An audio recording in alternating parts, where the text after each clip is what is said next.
Yeah. Then keep to the time, yeah? Okay, 3 more minutes to go. Yeah. So everyone is here already. Yeah, Yeah, Prof is here already. Hi, Prof. Yeah. Hi. Welcome back, ladies and gentlemen. And now we have the afternoon section. With me today is Prof. Isha Ahmad. Allow me to introduce Prof. Isha.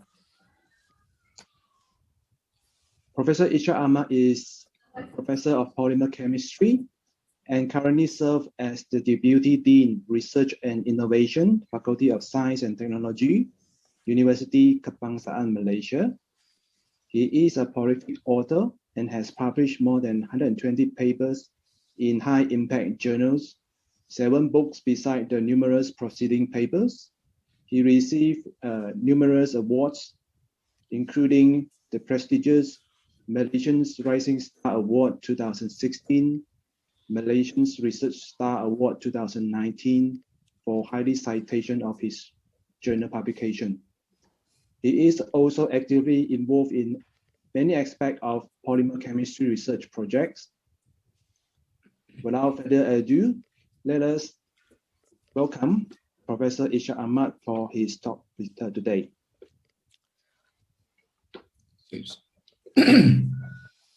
Good afternoon. Thank you, Dr. Chi, our chairperson today.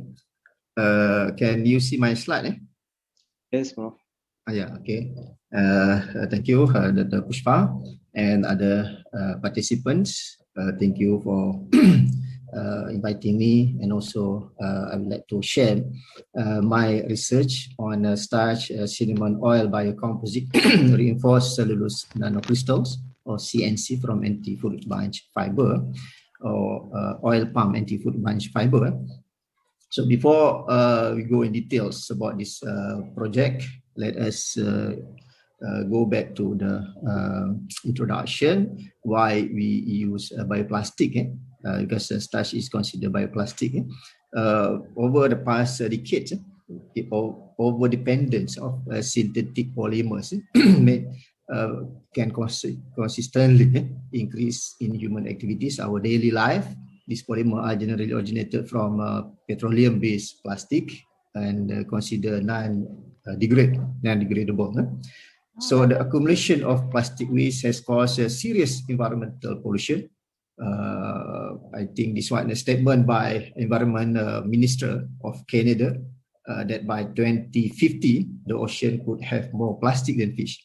I don't know, maybe too exaggerate, but it's a fact based on situation now. The presence of plastic interrupts the marine ecosystem in the form of microplastic.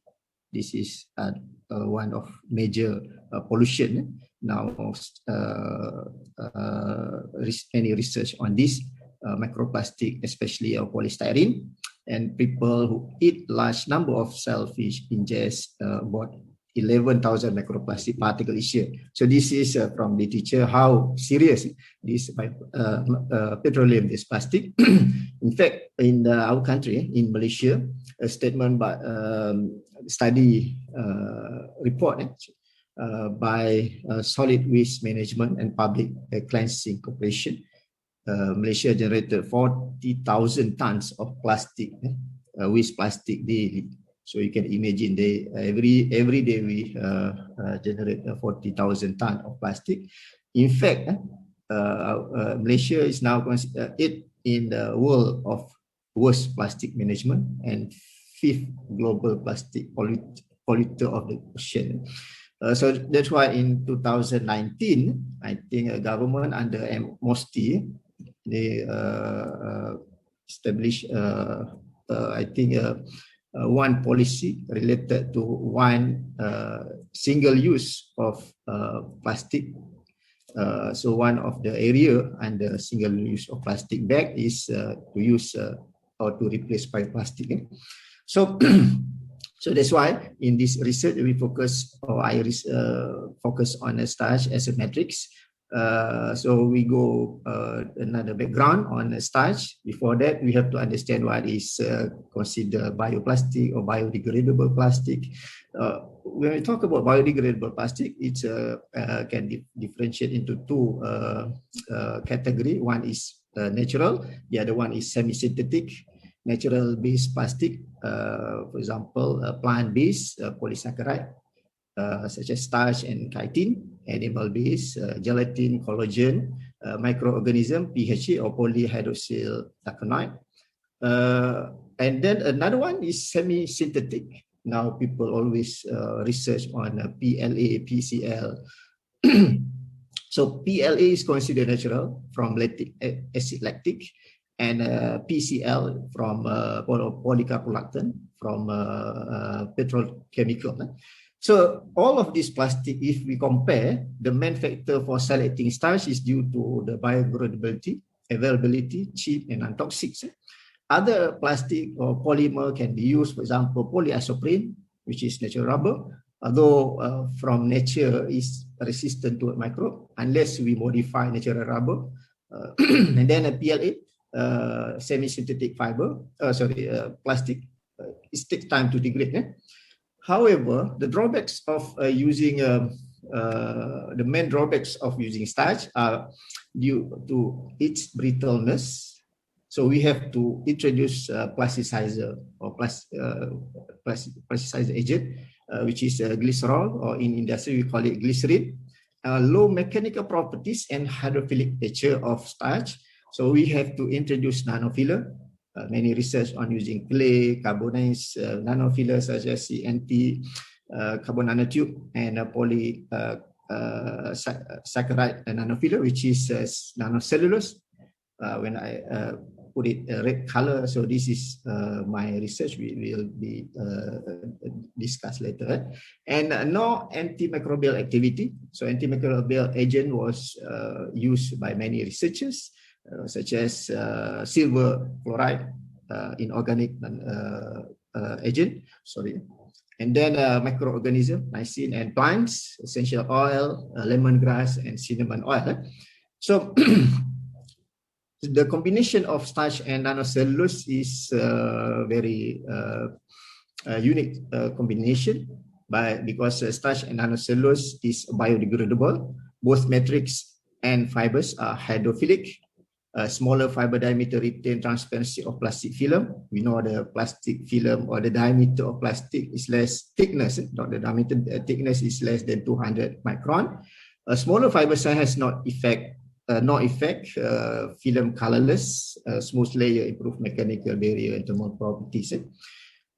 Okay, this is just very brief explanation on the production of nanocellulose. There are three techniques or approach to produce nanocellulose.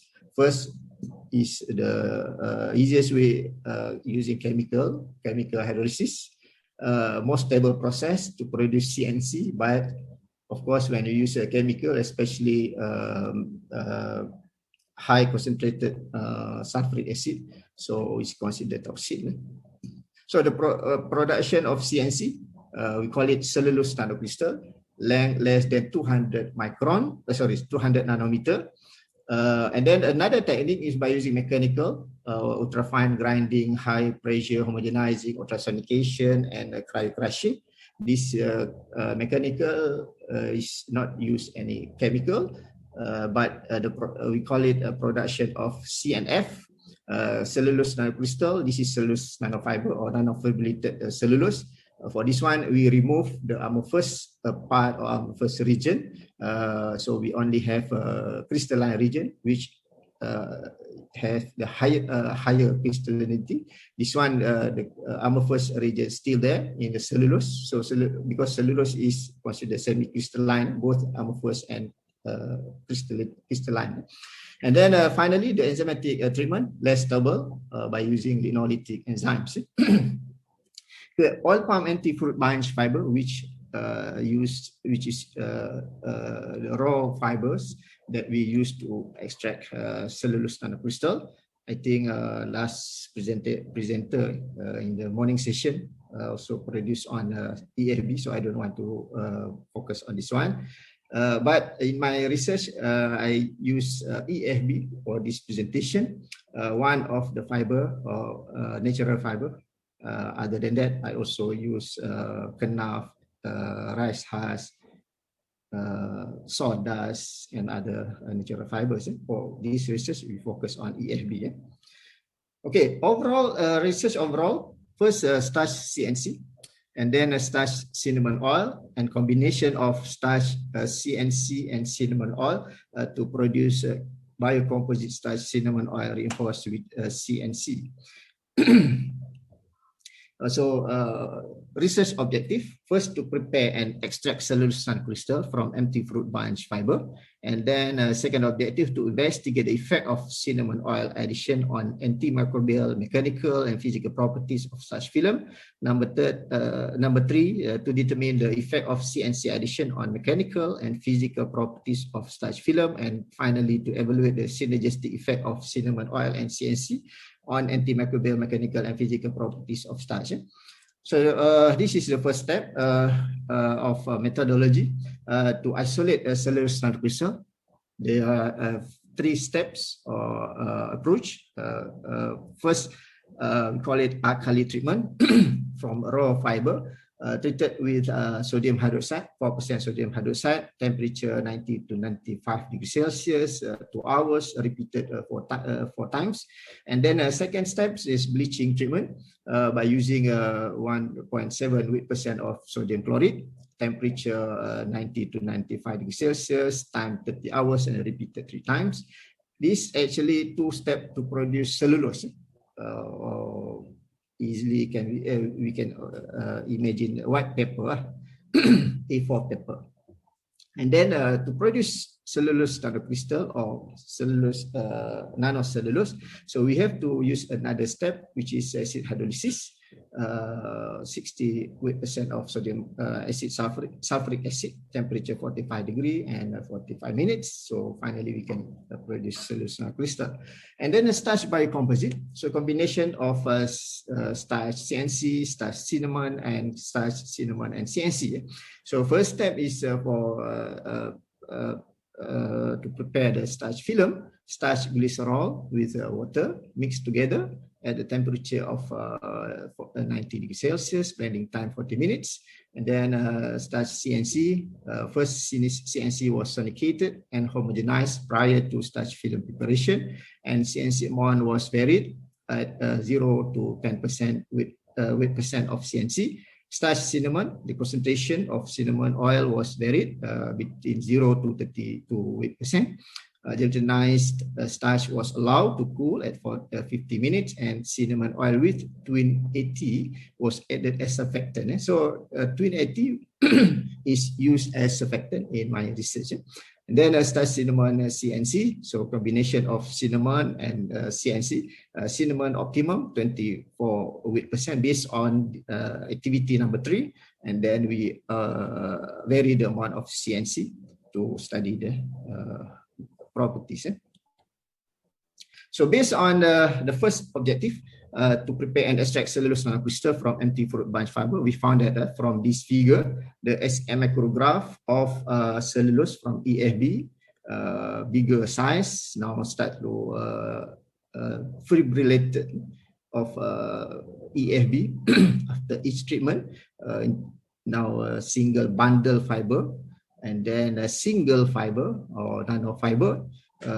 So we can see the also the color change, yellowish color, brown, and then white colors, as I mentioned just now, A4 paper. So in terms of size, diameter of fiber, we can see the reduction of fiber diameter, untreated or EFB, 70 to 300 micron, alkali treated 30 to 90 micron, bleach treated 4 to 20 micron, and acid hydrolyzed fiber less than 10 nanometer. And in fact, we cannot use SEM or FESM, we have to use TM. Okay, so next is the result for FTIR spectra of EFB, alkali treated cellulose and nanocellulose. So this obviously we can see a peak for hydroxyl between 3,200 to 3,800. I just want to focus for these 3 peaks. This is untreated, the bottom one, the untreated, at 1,731 per centimeter, you can see the stretching of C double bond O or carbonyl group in hemicellulose and lignin for untreated fiber, but we cannot see the peak for cellulose and nanocellulose. And then C double bond C stretching at 1,508 per centimeter aromatic ring of lignin. This is lignin. Again, we cannot see this peak for cellulose and nanocellulose, and 1,242 per centimeter stretching of CO in hemicellulose. There is no peak for cellulose and nanocellulose. So in terms of XRD or crystallinity, we can see the increase of crystallinity after each treatment from untreated 60%, alkali treated 68, bleach treated 75, and finally acid hydrolyzed or CNC more than 80%. Yeah. Okay, so this is the nanocellulose. Now we go to the combination of starch and nanocellulose. Second objective, investigate the effect of CNC addition on mechanical and physical property of starch film. So this starch biocomposite film with nanocellulose amount of CNC was varied from 0 to 10%. So we can see the tensile strength increase until optimum composition of CNC at 4% CNC. And then the tensile strength start to reduce above 4% CNC. A similar observation can be seen for tensile modulus, optimum at 4% and then reduce above 4%. So in terms of morphology, cross-sectional area of starch film, 0% CNC, very smooth, and then 4% CNC, still cannot see the fiber, and finally at 8% of CNC, you can see the agglomeration of fiber. So in terms of physical observation is to evaluate the transparency of plastic film. In fact, this circle, this is a plastic film, starch composite with a CNC is put on the top of paper with a cross mark. This is cross mark of paper. So this is starch film. So we can clearly see the cross mark for each CNC amount or loading in from this figure, and it's similar to more or less same between 4% and 0% of CNC, and then opacity of film start to increase above 4%, which shows the agglomeration of film. So this proves the combination of 4% and of CNC improve the mechanical and dispersion, especially the dispersion or this of CNC. So what the observation? So what the observation of CNC when we add or introduce CNC, the water absorption. So water absorption start to reduce. Highest water uptakes for starch film with CNC after 1 hour. Immersed in water uptake value starch was found 400%. Incorporation of CNC shows the reduction of water absorption. In fact, for 4% filler loading shows the lowest water uptake, which is less than 100%. So antimicrobial activities, our analysis, starch CNC. For this one, we use sorry. Antimicrobial analysis was determined through this diffusion method on 4 different types of microorganisms, which is 2 species of bacteria, Bacillus cereus and Bacillus substile, and 2 species of fungi, Asparagus niger and Asparagus bacillensis. So from this figure, we can see that starch 4%, this is 0%, 4%, and 8% CNC. Starch 8% and 4 and 8% CNC did not show any inhibition zone, but growth of bacteria and fungi on surface contact film was reduced. So this is film, so it's less growth microorganism. Okay, then a starch film incorporation with cinnamon oil. Investigate the effect of cinnamon oil. I just want to show you this one. So when we introduce cinnamon oil, we can see at 24% inhibition zone of microbe can be seen here. Also for 30 degrees Celsius, and then start to bigger than this one compared to the lower percent of cinnamon oil.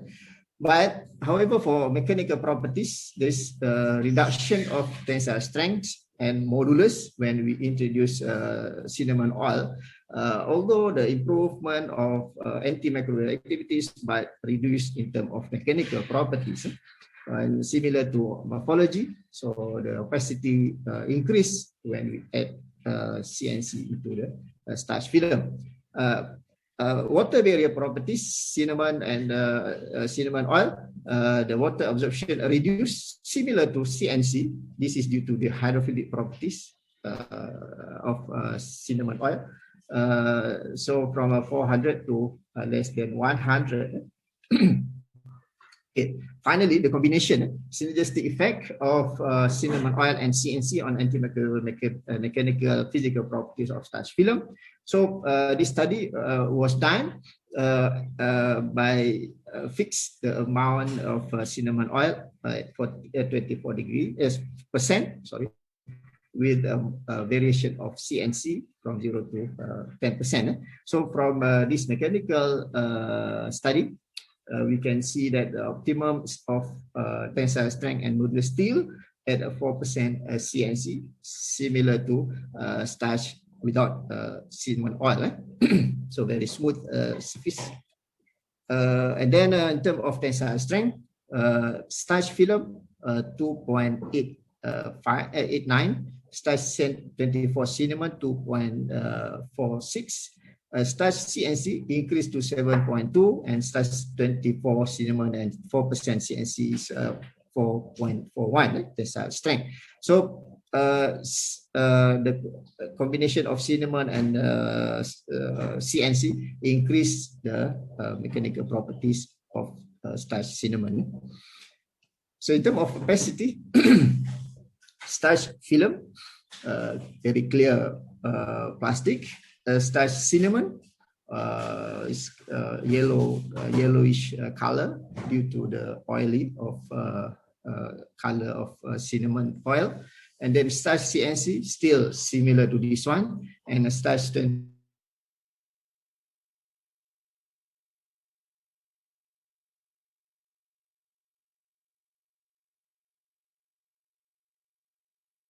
7, starch 24 cinnamon 1.267. Sorry, I forgot to put this plus minus here. Starch 4% CNC 0.6, similar to this one, and starch 24 cinnamon for CNC 1.039. So a reduction opacity value could be Pickering effect, CNC solid particle bind in oil water interface, and CNC act like emulsifier. So finally, the antimicrobial properties. This is starch film. This is starch 24 cinnamon, starch 4% CNC, and starch 24 cinnamon 4% CNC. So when we compare for these 4 microorganisms for 2 bacteria and 2 fungi, we can see that for cinnamon, 24 cinnamon, you can see the inhibition zone. As I said just now, for 4% CNC, no inhibition zone, but the amount of microbe is very low on the surface of plastic. But when we combine together, we can see the increase of inhibition zone compared to this one. When we combine a CNC, 4% CNC and a 24 cinnamon oil. So the inhibition zone increase compared to starch cinnamon oil without CNC. So in terms of water barrier, water absorption for starch film without any CNC or cinnamon oil. This is starch with 24 cinnamon. This is starch with 4% CNC, and this is a combination of starch CNC and cinnamon oil, which shows the lowest water absorption. So this is the unique of this combination of cinnamon CNC from anti-fruit bunch fiber with cinnamon oil to produce a biocomposite starch film. So in conclusion, EFB fibers were treated with alkali and bleaching agent and then acid hydrolysis to isolate CNC or cellulose non-crystal. Smooth and transparent starch biofilm with high mechanical properties was prepared, and then the addition of CNC into starch biofilm improved the mechanical and water barrier properties and antimicrobial activity of starch biofilm. And finally, the addition of CNC into starch cinnamon formulation improved the mechanical properties of the film as nanocellulose act as a reinforcing agent. So I think that's all. Thank you, because I think my time only 30 minutes, maybe 5 minutes if you have any question.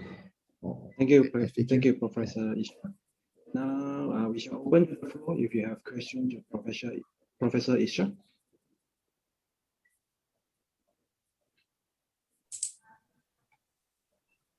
Hello, Prof. I have a question. Yeah.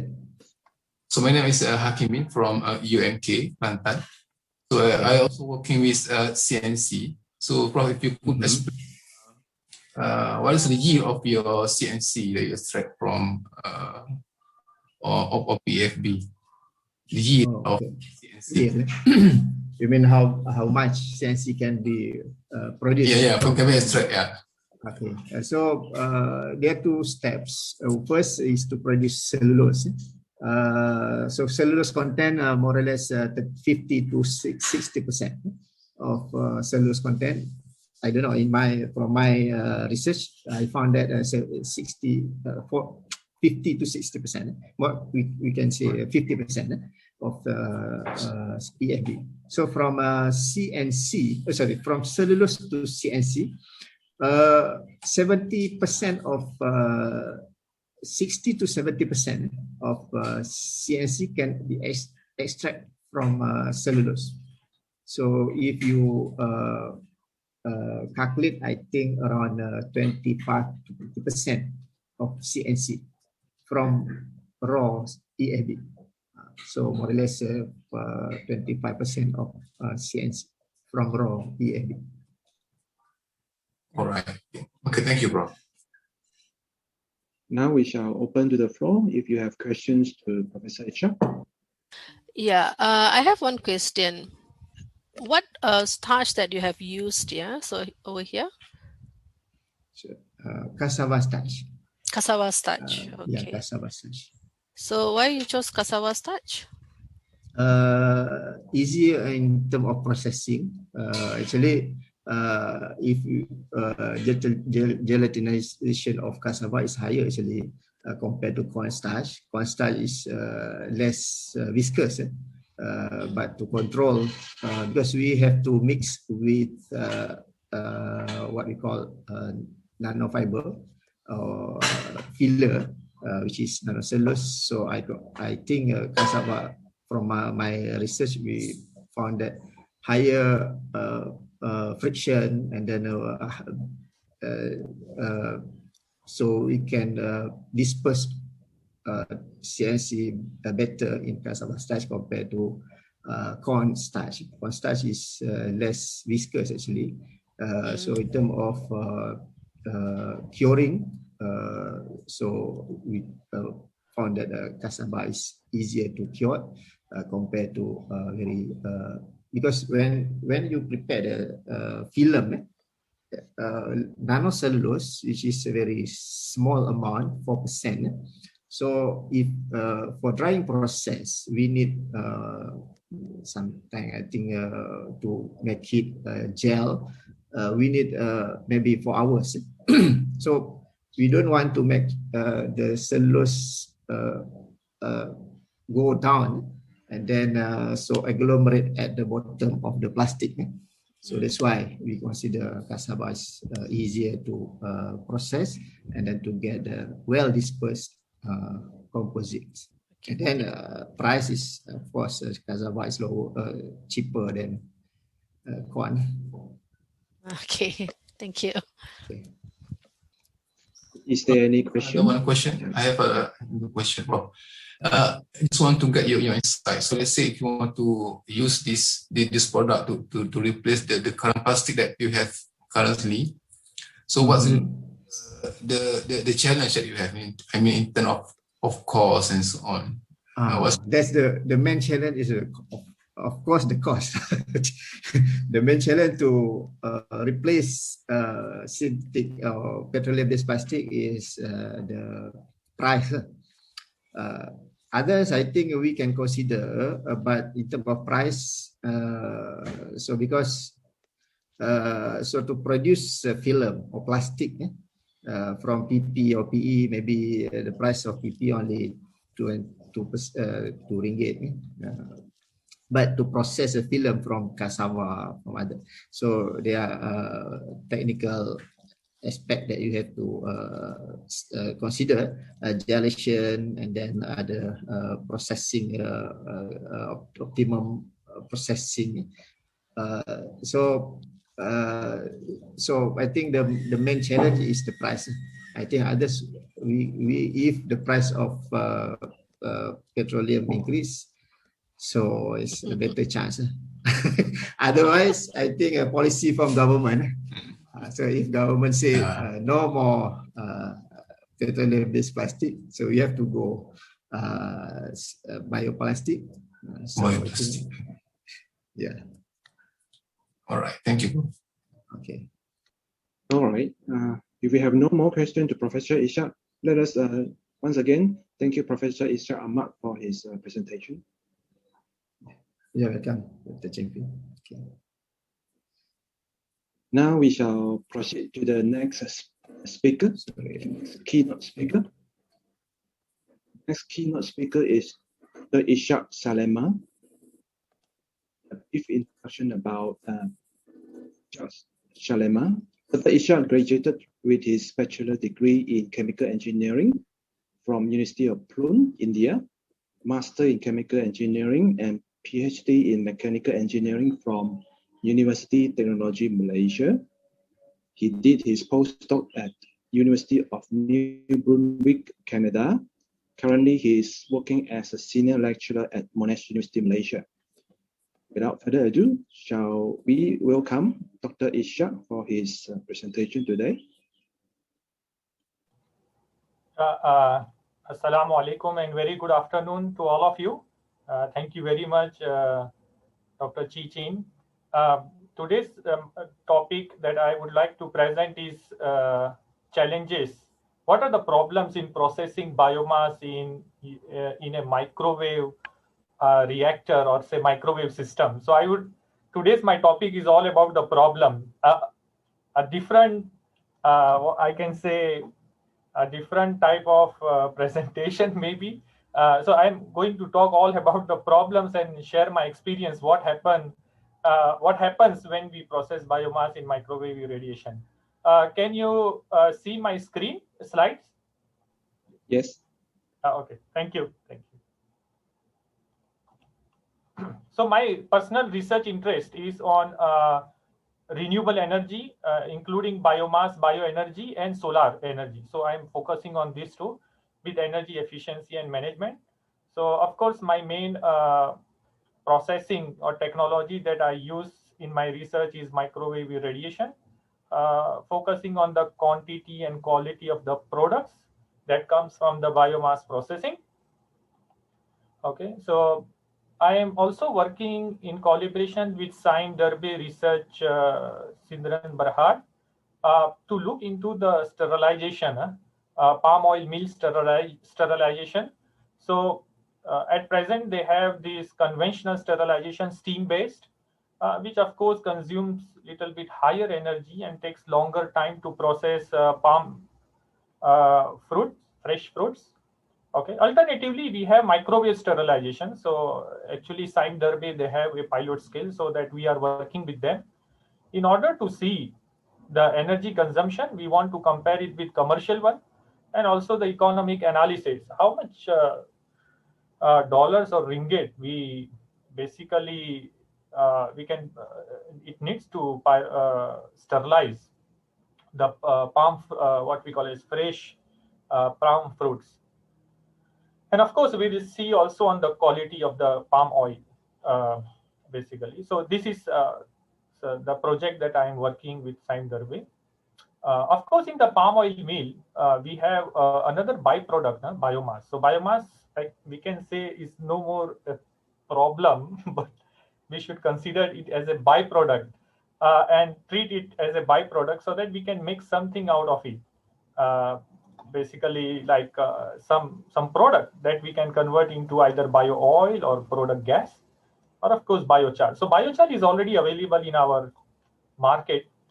And some of the industries and companies in Malaysia as well as outside Malaysia, they are already making at commercial level. Bio oil, to some extent, they have already started to commercialize it, bio oil, but still, it has not come into the market.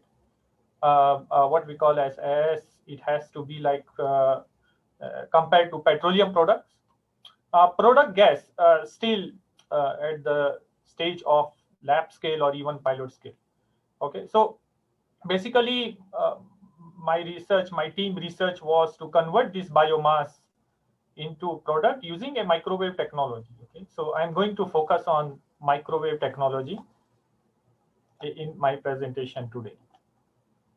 So the status quo of the microwave technology, of course, when I started my PhD in UTM, University Technology Malaysia, Skudai, at that time, I think very few, or there was no researcher who was working on microwave pyrolysis or microwave biomass processing. I think maybe one or somebody was working at that time. So nearly in 2008 or 9, not many people. So at that time, we published one paper, if I'm not mistaken, in 2009 or 8. 2010 maybe we started publishing, and you can see there was a sudden explosion in the research from that point, and slowly it spread all over the world globally. They started working on microwave pyrolysis. Of course, there were a few researchers from USA, UK, and few other countries there were small groups and people, they were working on microwave pyrolysis. So today's, I will focus on 3 challenges: biomass, process, technology, that is microwave, and product. So first we'll start with biomass. Biomass itself is, I can say, in its raw form, itself is a difficult material. It's a difficult material unless, because it is a highly complex material consisting of carbon, hydrogen, oxygen, chemical blocks. Okay, so as compared to crude petroleum oil, where crude petroleum oil is not much easier, I can say, easier than biomass to process and fractionate and deliver a marketable products that is available. When it comes to biomass, of course, we have other applications like combustion and all. We can generate power and all, but of course, biomass is a mixture of cellulose, lignin, and hemicellulose, and there are a lot of research going on, as we have heard the presentation before, that they try to extract cellulose or nanocellulose to make from biomass. Of course, that's the way. So biomass itself has its own property. For example, physical properties, if we take, some are very light density biomass. It creates a problem in transportation, logistic, and even processing when it comes to processing also. So light density. So last time I was working with rice husk.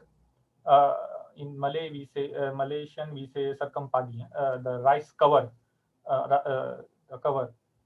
So we used a fluidized bed reactor, and we found that it was really challenging job to combust, to process the rice husk because of its density. Similarly, there are other biomass, but once if we do some treatment like pelletization or briquetting, of course, we can enhance their properties. Beside the physical, they have some chemical properties that can be a little bit challenging.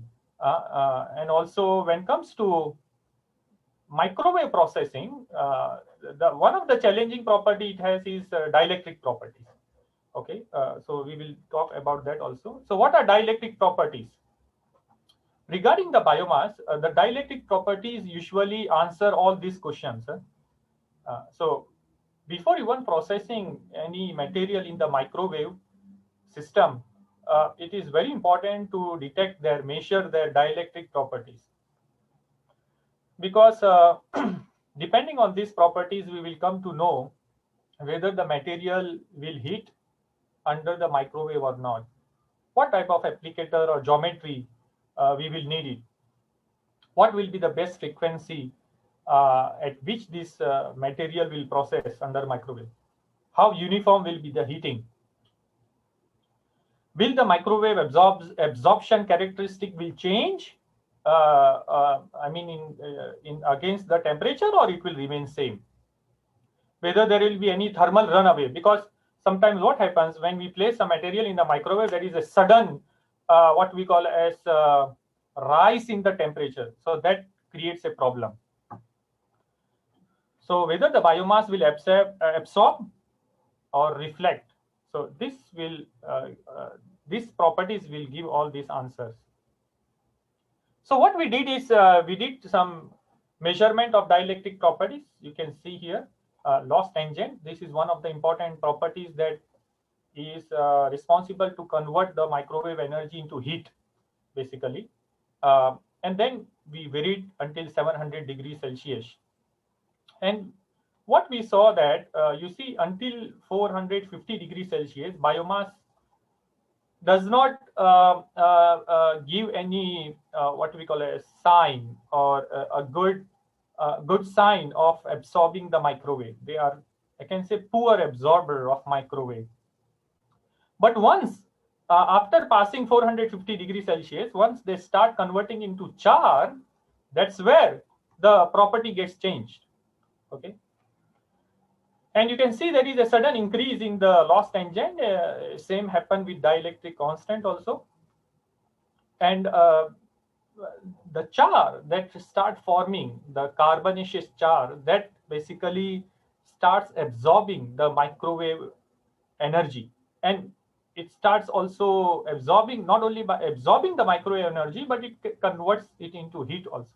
So we applied this to many types of biomass here: coconut shell, empty fruit bunch, oil palm shell, rice husk, sawdust from wood, forest, furniture industry, date palm seed. Date palm seed is not this palm oil, the date palm, that the dates we eat. So date palm seeds, date palm, what we call as stem and leaf. So we applied all this to all different types of biomass, you can see, and they all behave similarly. Of course, there is some increase and fluctuation in dielectric properties along the temperature. This is because of the moisture, removal of the moisture content and depolymerization. Penetration depth is very important while microwave processing of any material. So this is very important at industry level also. Why? Because penetration depth, many times there is some confusion here among the researchers, saying that if I place any material, the microwave will penetrate inside the let's say this is my material. So many of them, they have this speculation that the microwave will penetrate no matter whatever type of material we put in the microwave radiation, the microwave will penetrate inside and they will create the heat. But it is not so. It is not so. It really depends on the property of the material as well as the thickness. It also depends on this penetration depth, which is very important. And this we get by measuring the dielectric properties.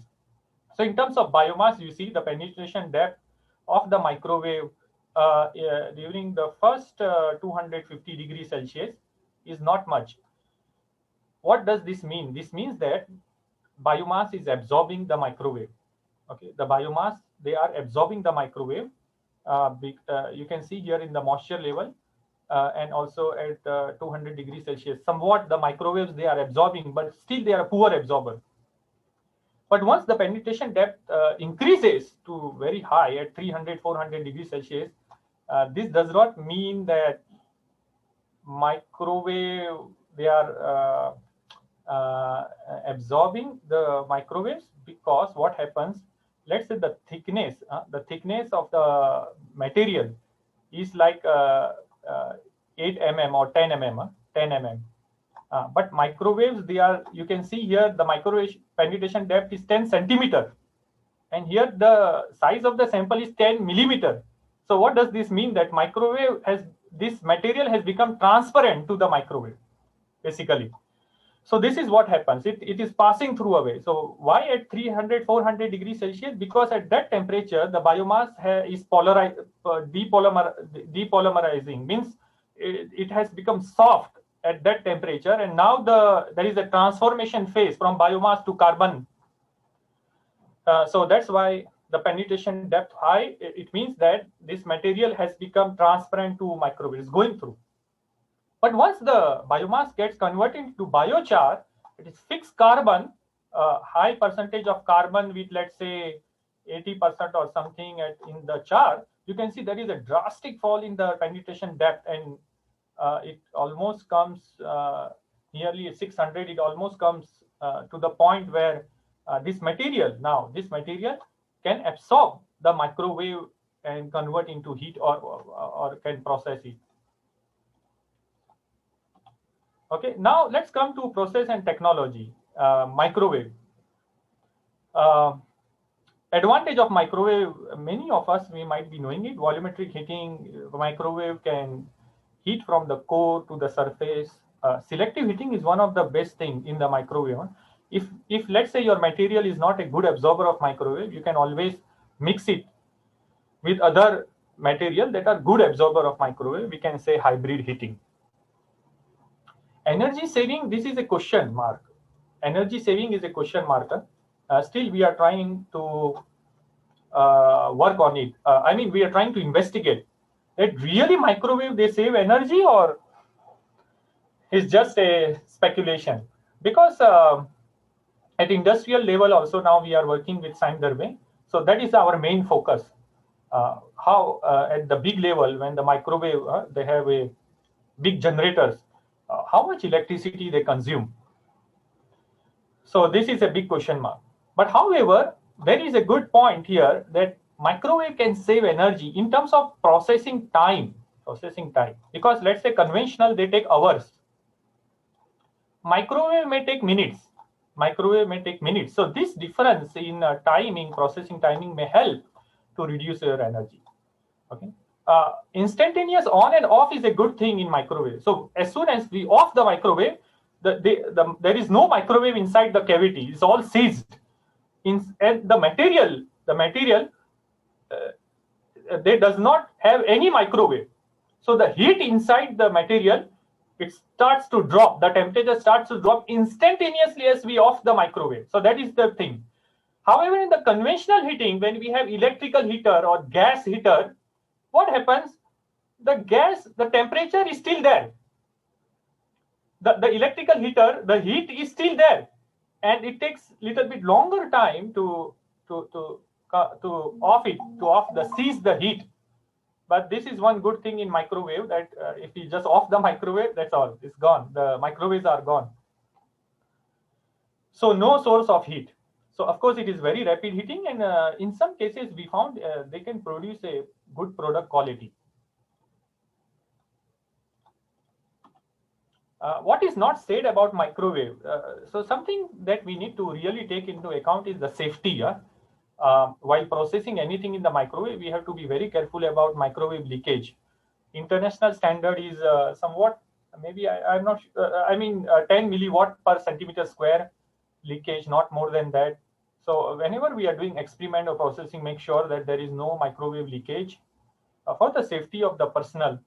Until now, few lab scale, mostly a lab scale and small scale studies are being going on using modified domestic kitchen microwave. So last time I also, in our team also, they used modified kitchen microwave, but results are not much reliable in here. And of course, in this kitchen microwave, they are on and off duty cycle, on, off. So that also makes a difference. Scaling up is a problem in microwave, scaling up. So big reactors in the industrial scale, how we are going to process it. So that's also something needs to be answered. Quality and quantity depends, it's compromised sometime in microwave. Penetration depth, as I mentioned to you, it really depends on the frequency. So if we decrease the frequency, let's say 915, penetration depth will increase because of this wavelength. Okay, so that is a another thing. So last time we used, of course, as I mentioned, you domestic microwave, kitchen microwave. We modified it. We installed a reactor, what we call a quartz reactor. Quartz glass is very important because they are high temperature glass, sustained 2000 degrees Celsius. And we process different, you can see pellet, fibers, briquettes. We process many different types of biomass here. There is a lot of challenge here during processing. One was, we can see the sparks here, generation of sparks, high plasma during microwave processing, because we mix biomass with carbon char in order to enhance the reactor, enhance the reaction or heat transfer.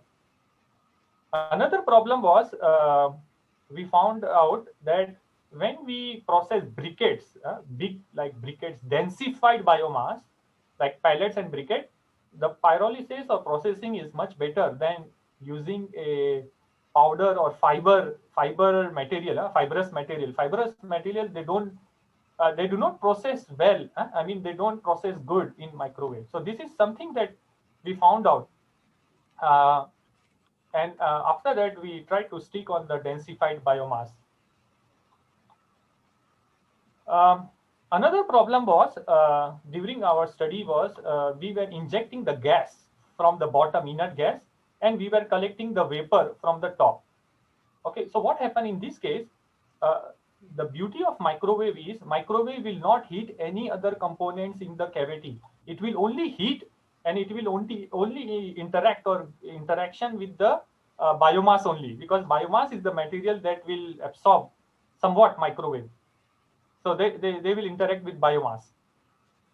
But they will not heat glass, because glass is transparent, steel and any other thing.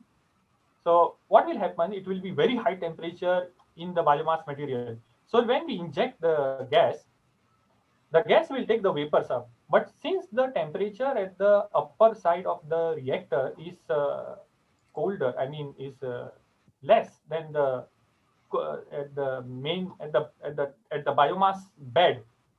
So what will happen, the vapor goes up and it condenses here in the reactor itself, and you can see the problem here. The oil, the good phase oil, is already condensed inside the reactor, is not coming out here. So this was the problem. And what happens after some time, the biomass will not get the microwave energy properly because of this, what we call as condensation of the oil. So what we did is, instead of putting the inert gas from the bottom, we put it from the top. We changed the position. And then the vapor we collected at the bottom, and then we solved the problem. We solved the problem basically of this, what we call as condensation of the bio oil inside the reactor. Another major problem in microwave is localized heating, it's a hotspot. So you can see here where it is heating at one side only, because our reactor is not rotating. Okay, and we confirmed from the ComSol multi-physics simulation also, and we had published the results in the journal, international journal. So localized heating is another problem that we should avoid it. Otherwise, we will take a lot of processing time also inside the microwave, and it may not be feasible also. So that has been. So in order to solve the problem of localized heating, we use mechanical stirrer. Actually, nobody used mechanical steel stirrer inside the microwave cavity, but we were trying, and we would like to know the proof of concept. So we introduced the mechanical stirrer, and we ran our experiments, and it was really it gave a very good results in terms of mechanical stirrer. It enhanced the heat transfer, lowered down the processing time, as well as all the biomass was pyrolyzed. I mean, completely. So that was beneficial of implementing the mechanical stirrer. And of course, it gives something good bio oil quality.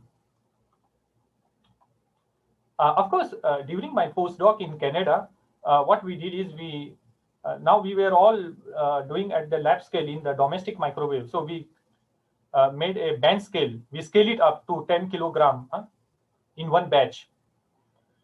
And we tried to pyrolyze it. We got a good, what we call as results also from here. It was our own made in-house reactor, big stainless steel reactor, where we introduced the microwave, injected the microwave directly inside the cavity, and we collected the what we call as bio oil. Okay, so this was our in kilograms. So we processed 1 kilogram of biomass in this, and then this was a little bit scale up design. Of course, there were also problems here in here also, like for example, because if the reactor is big here, you can see the reactor is like a long reactor, and biomass is just inside here bed. So most of the times the microwave get reflected back. It can go back.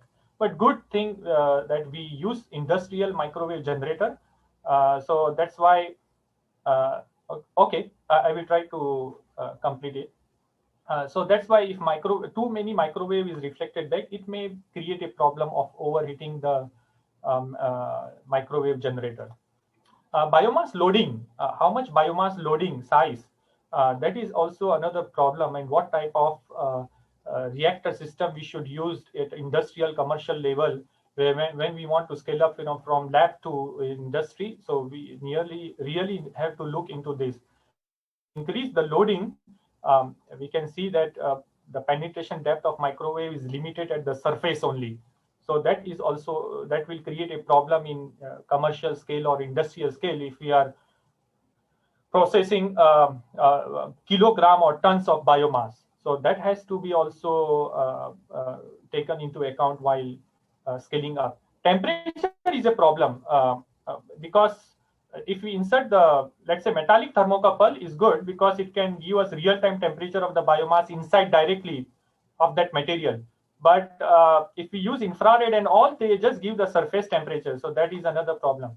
Thickness of thermocouple was important for us. If we use too thick thermocouple, the thermocouple will take the microwave energy. It will create a discrepancy in the temperature measurement. And it has to be grounded. It's very important. Thermocouple should be grounded during microwave processing. And if we use too thin thermocouple, like a wire thermocouple or something, we had experienced that it burns away in the high temperature. The thermocouple will burn away. So that is a problem in using the thermocouple. What about the product? Of course, in the product, we found a good quality product as we compare to other conventional fluidized bed or fixed bed technology. We found that, let's say, for example, we were focusing on oil palm shell to enhance the phenolic production. So we found that phenol is much higher in microwave technology. So that could be possible because of the many other parameters, but we found is good. But this came with the compromise that the quantity was less. The yield or the production, the yield of the quantity of the bio oil is less as compared to other technologies. So this is something on the product side.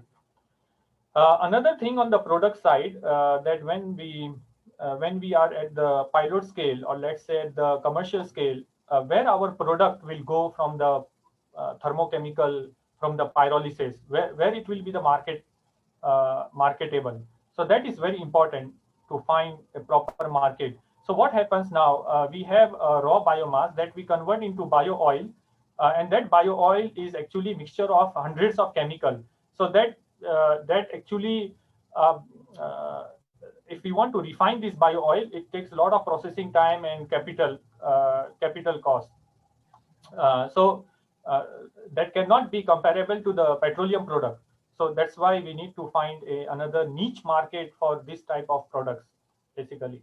So I acknowledge MIPO from Monash University, Institute Chemistry, Organizing Committee, funding agencies to allow me to have this keynote speaker for today's presentation. So thank you very much for this. I hope I have not jumped the time. Thank you. Dr. Isha, for a wonderful presentation. We have opened to the floor for one question, if you have. I believe there are many sharing about problem regarding the microwave digestions. Indeed, very useful information to all of you. If you have one question to Dr. Asha.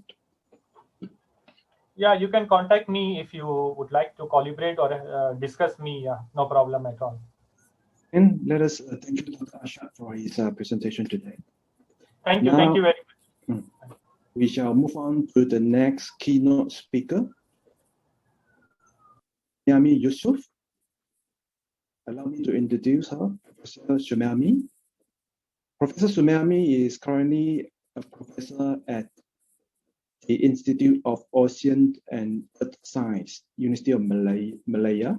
She joined the Faculty of Engineering, University of Malaya in September 1990, specializing in environmental engineering and management. She then obtained her PhD in environmental engineering and management from the same university.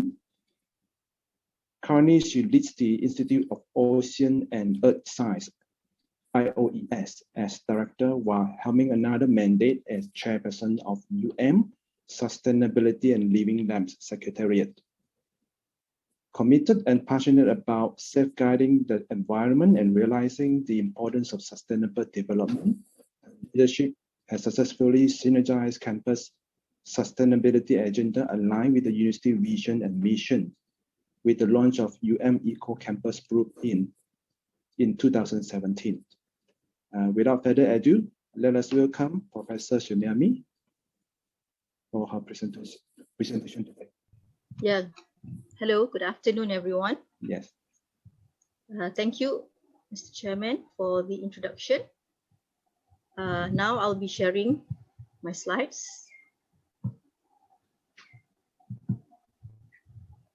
Okay. Thank you to the organizer for inviting me to share some of our experiences in University Malaya.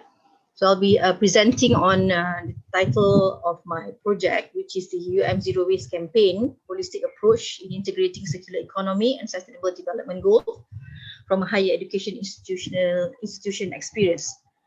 Yeah, I'll be taking you through to some of the aspects on the background of agro waste management and green transformation, and also how we could actually gear ahead in terms of green transformation through simple activity like aerobic composting, which could actually fulfill the sustainable development goals and circular economy that has been the future goal for us in order to achieve a more sustainable world. And I will also introduce to you some of the work that we do in Zero Waste Campaign in University Malaya. So just to share quickly the background, to put into context why it's so important for us to come up with an integrated solution for not just our green waste, but also organic waste per se, including the food waste. So in Malaysia, we know we are such a wasteful society.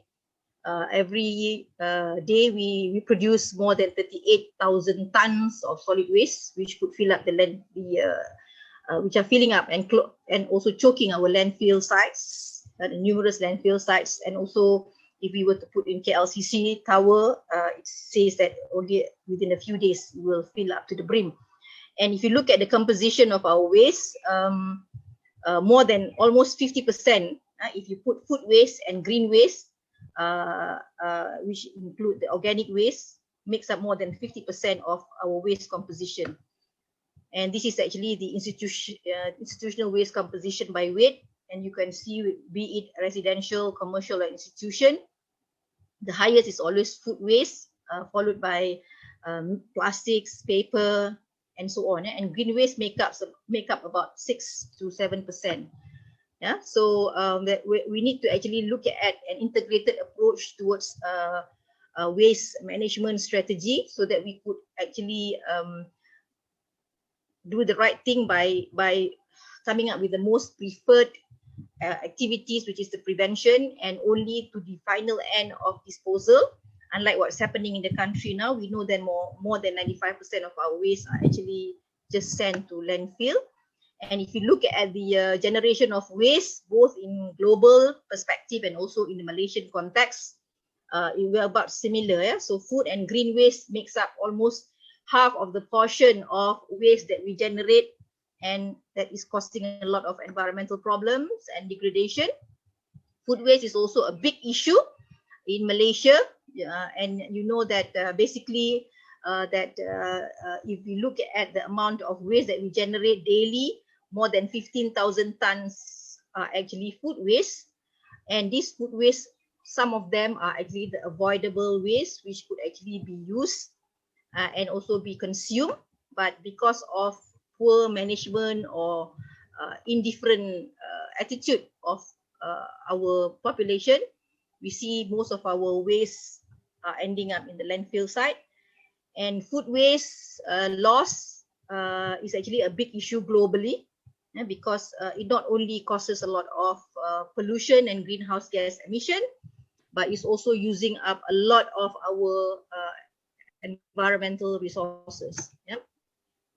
And the irony of it all is, even though globally it is a big issue where 3 billion food waste is wasted every day, every year, we know that almost 1 billion people are still undernourished, and another 1 billion are still hungry or dying of famine. And overconsumption, which is detrimental to health, are actually the phenomena globally for 2 billion people. So the disparity that is happening is not only because of the food loss in supply chain, and also because of consumption patterns. It is also causing a lot of detrimental impacts and effects.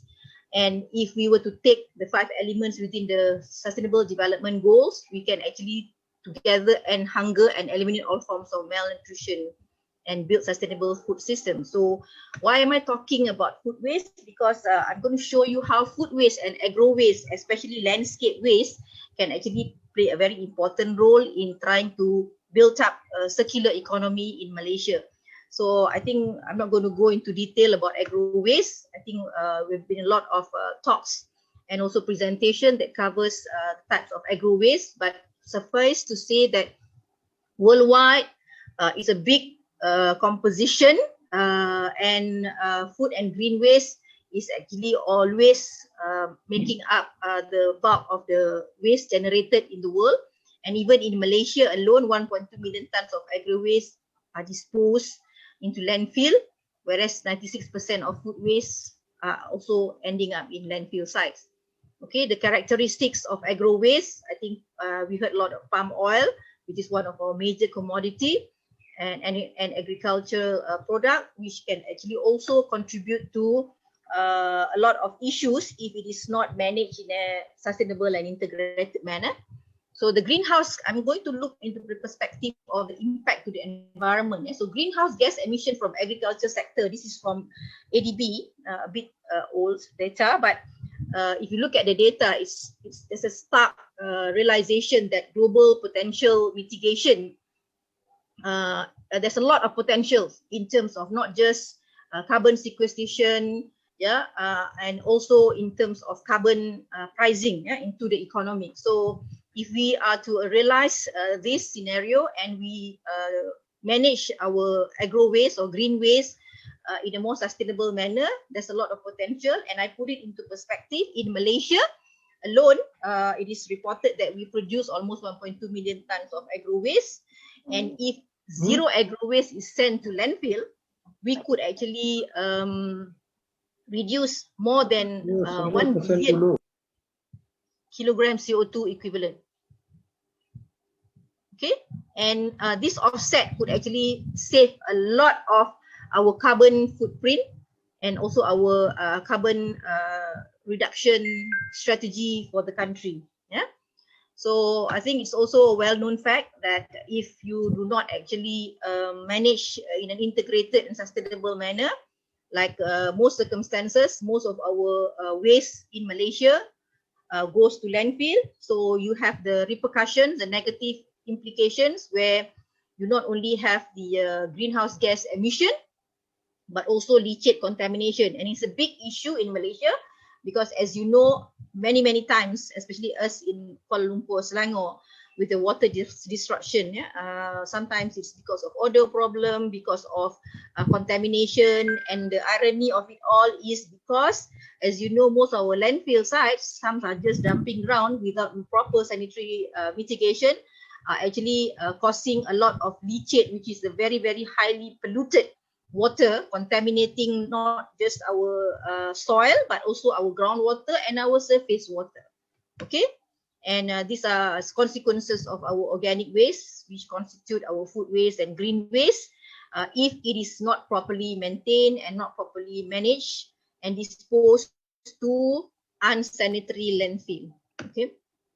Not only that, open burning of agro waste is also a big issue in Malaysia. I think open burning, as you know, cause a lot of air pollution and polluting the environment and degradation of water quality, and also the reduces the ability of resources to support life, especially for our aquatic life and water, and also the runoffs that could actually not just impact groundwater but also consumers' health.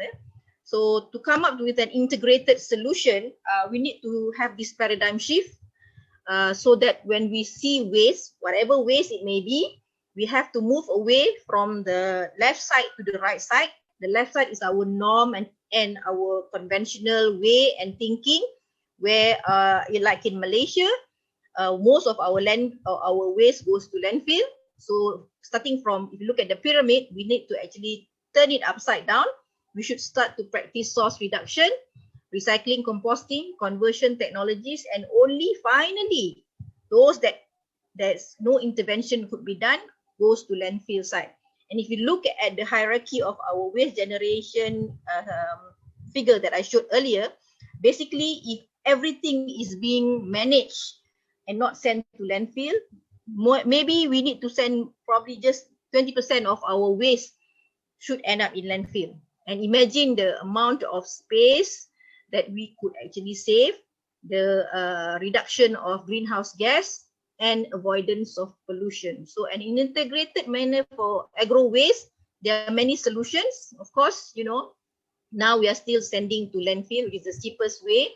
But if you count the ecosystem costs and services affected and the pollution, it is actually very expensive. Yeah, but because we don't see it in the long term, at the moment, most of our waste just go to landfill. We could always also do composting, incineration, recycling, and also conversion of waste to energy, for example. So the agro waste recycling, there's vast potential. Yeah, and imagine if we could actually collect all that agro waste or green waste and our food waste in Malaysia and turn it into biogas.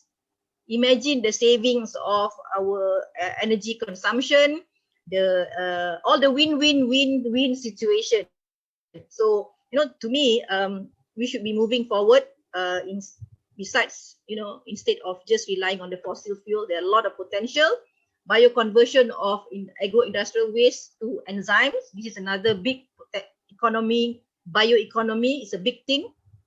Yeah, commercially important enzymes derived from agricultural waste can also be done. Yeah, and not only that, in Malaysia, we are blessed with our tropical climate and also with our greeneries and biodiversity, and we have lots of landscape waste, which is an organic yard or garden waste trimmings. It is very good for you know, generation of or conversion to compost or also anaerobic digestion to biogas. And unfortunately, the most amount of our landscape waste still are disposed to our disposal sites. Yeah? So potential of landscape waste, composting is the most simplest. Yeah, better still if we can also do anaerobic digestion and composting. Yeah, and we could actually also co-generate energy with wastewater or sewage treatment plant and things like that. So currently in Malaysia, we are still utilizing the traditional way of landfilling and not much incineration, maybe wood chipping and municipal composting.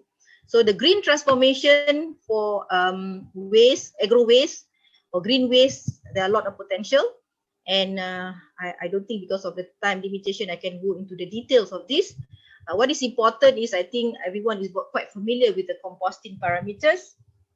It is not rocket science, basically. And what we need is probably just some space and also labor. And we just need to monitor the parameters in terms of the organisms, the microorganisms, the CN ratio, temperature, aeration, and moisture, which could easily be done. And the composting process is also quite simple in the sense that, I think if imagine all municipalities were to embark on enhanced separation at source and divert all our food waste and our green waste or organic waste to a composting site and an aerobic digestion site, like what I've seen in many countries, like in Japan, their food waste actually are used in an anaerobic digestion, and all the biogas feeds into their municipal vehicles without using fossil fuel. So this is just the details or the background of composting and temperature profiling. I think for those who are familiar, this is nothing new. We just have to maintain the different stages of the breakdown, and also how to come up with the best design for windrows, especially if you're using an aerobic composting. Yeah, there are many benefits, direct and indirect benefits. All has got positive impact by eliminating negative effects of landfill site. We could create, valuable compost, which is a soil conditioner, could create employment, green jobs, income generation, solid waste reduction tremendously, rather than every day producing 38,000 tons and all choking our landfill site and causing a lot of pollution. We also protect our natural resources, and also decrease waste going to landfill. So these are the direct and indirect benefits. And to me now, more so with the MCO and also the COVID pandemic has opened our eyes that we really need to be self-resilient, and we really need to also ensure our land and our food security is maintained. How best to do it and to achieve sustainable development through promoting not just circular economy, but also promoting regenerative economy by using compost to rejuvenate our land area, so that we could actually be self-sufficient and plant our own crops. So I think all of us are very familiar about the SDG, and the SDG entails the 3 pillars: environment, social, and economic.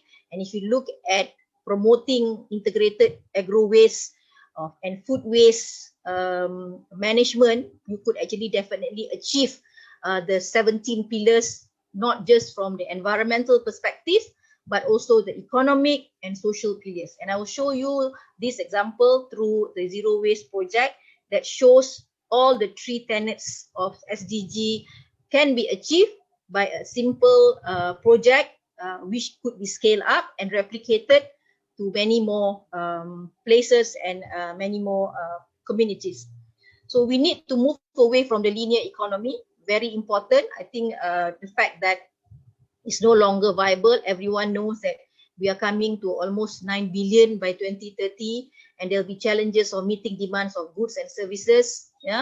And global waste is increasing every day, which is causing a lot of environmental degradation and wasted of resource and so on. And on top of that, a circular economy would actually be very beneficial, because we are utilizing and optimizing our resource consumption and our resources. It is to reduce environmental impact. It could generate income, reduce resource dependency, and minimize waste. And the circular economy is part of the solution to our global climate emergency and also achieving sustainable development goal, because it is designed to maximize value and minimize waste. And it is all encompassing approach to life and businesses, where we should realize that everything has value. Nothing is actually waste, because even waste that is separated are actually resources. The problem in Malaysia is because of our commingled waste and non-separation of waste at source, they become useless and they just become waste, and there's nothing much we can do in terms of promoting circular economy. So we have to actually try to promote this concept of circular economy, where the main objective is to make economic systems and industrial processes more environmentally friendly and sustainable, and also shifting the circular economy to just not a linear stage or process, but we need to actually substantially change the value chain, design, better waste management, recycling, and so on. And the beauty of the circular economy is it is a regenerative economy by design. Nothing is wasted, nothing becomes and adds to pollution. We optimize resource yields. We foster systems effectiveness, where everything can be an input and can be a resource in the supply chain of our consumer products and manufacturing. And it should also be zero waste. Circular economy is zero waste, because like I said, nothing should be wasted, because waste that is properly managed are actually resource. So the way to for the future or to go forward is circular economy. Ideally we should close the loop from waste to resource, and anaerobic digestion for green waste, food waste is one of the most easiest way of creating or diverting or transforming from linear economy to circular economy, because the otherwise unused waste becomes a problem to the environment, could actually be utilized as biogas. Likewise, nutrient recycling for composting. Linear economy would just cause environmental degradation and a host of other problems, but a circular economy would transform that into precious compost, which could be regenerative to not only your economy, but also to human sustainability. So I'm going to introduce quickly the Zero Waste campaign and what we do. It's basically a living lab. It's a living lab project where we actually transform our food waste. This is a real action-oriented problem solving on the ground, where we solve and we promote sustainable waste management in campus and promote circular economy, because from our food waste we promote composting on site, and from our compost it's actually an income generation and a brand to University Malaya. It is sold and it is also used in our urban farming, where we actually produce our own organic vegetables, and it is sold and it's actually a good source of organic healthy food, not just to campus community but also for community outside, and it's also an income generation.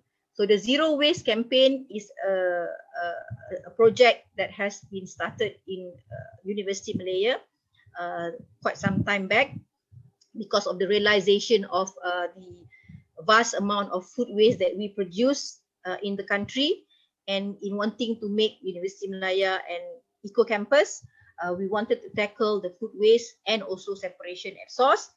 And now we are promoting not just sustainable development but also circular economy. And there are also other initiatives that we are doing, all upcoming value added projects. For example, we already have an anaerobic digester that produce our own biogas, which is used for cooking and also used in our shredder.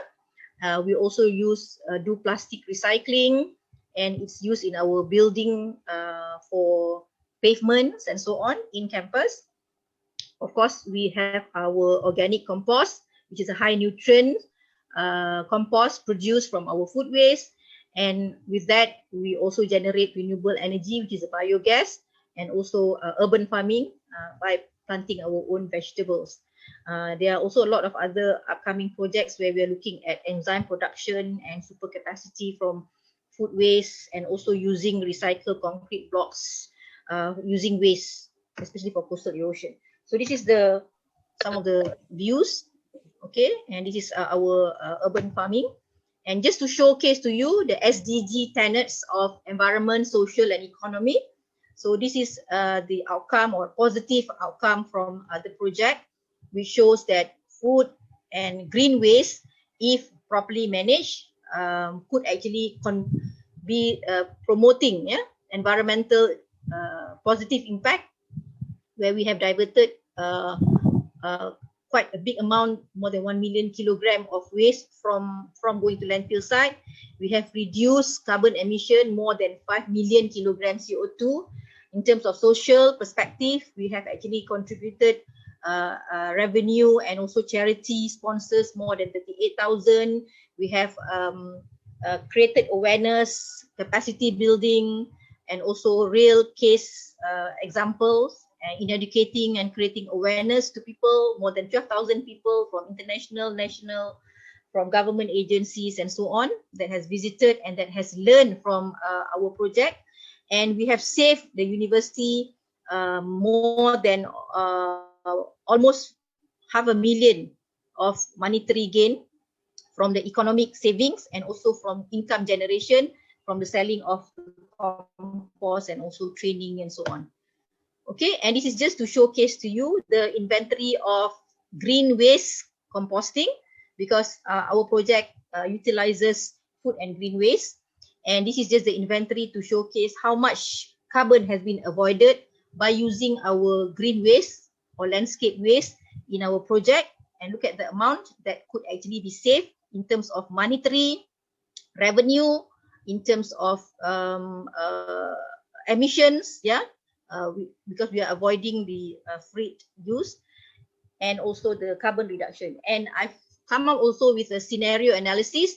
If all the public universities, I didn't include the private universities here, all the public universities in Malaysia were to adopt and replicate what we do in UM, the country could easily save more than almost 5,000 tons of CO2 reduced per year, and we could actually gain more than 5 million ringgit in terms of savings. Now, this is just putting into perspective the IPTA or UA.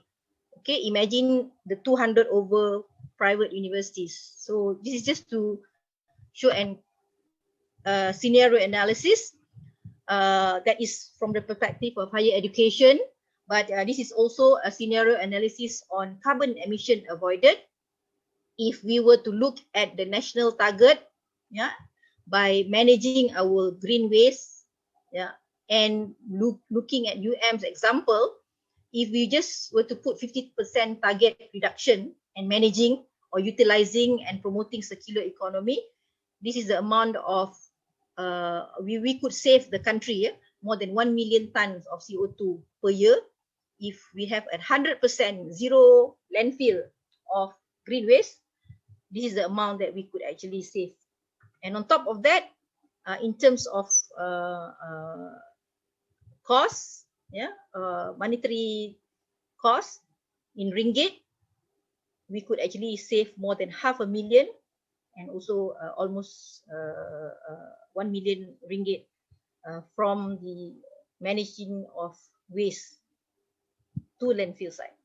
So the way forward is, like I said, we have to rethink of how we actually manage our waste in Malaysia, including our green waste. And of course, the bulk of it is the food waste. So we should do reduction at source, reuse, and of course, recycling and conversion of technology through advancement of our research findings. I think all the research that has been presented are fantastic. If only it could actually be upscale to really solve national issues and national problem, rather than just bench scale studies. We could actually create waste to wealth concept and implement it in a bigger scale, because agro waste has got a lot of potential, and not only it benefits in terms of sustainable development goal, but it also could create fantastic circular economy to the country and to the world, in fact. Okay, with that, I thank you for your time and your attention, and thank you to the Secretariat and the organizer for inviting me to share my experience at UM. Thank you. Open to the floor if you have questions to Professor Sumiani. So once again, let us thank Professor Sumiani for her wonderful presentation. Thank you so much. Bye. Our next invited speaker, Dr. Sivabalan, Cathedral Valley. Allow me to introduce Dr. Sivabalan. Dr. Sivabalan has over 25 years of experience in the waste management of field and currently heads the Center of Excellence for Waste Management in Malaysia under the patronage of Sanbiro and Khazanah Nasional. He is a chartered waste manager and was instrumental in establishing the first refuse-derived fuel plant in Malaysia with a commercial value of about 150 million ringgit Malaysia. And he was the lead researcher, technical consultant, and entered into capacity of technical advisor to the first pilot scale plant and the consequent scale up to commercial plant for the conversion of municipal solid waste to refuse-derived fuel. Without further ado, let us welcome Dr. Sivabalan for his presentation today. Dr. Siva. Yeah, first of all, thank you, Monash University, for inviting me to present. Let me share my screen. Okay, hope you all can see my screen. Okay, first of all, thank you very much again for allowing me to present. My name is Siva and I am from the Environmental Preservation and Innovation Center, which is a center of excellence or a think tank for waste management in Malaysia. And we are currently running under Sanbiro, which is the largest waste management largest waste management company in the country.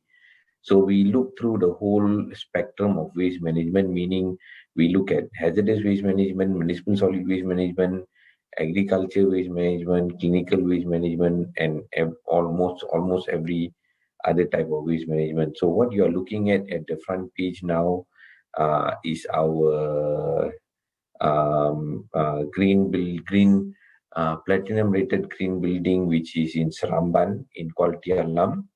And this is where we do our training, and we also do some research work with local universities and all of that. So today, what I'll be doing is I'll be talking about commoditization of Malaysian biomass and how this can change the biomass industry in Malaysia. So I think from morning, unfortunately, I haven't been able to join in the morning, but over the afternoon session, I see a lot of presentations on biomass and all of that.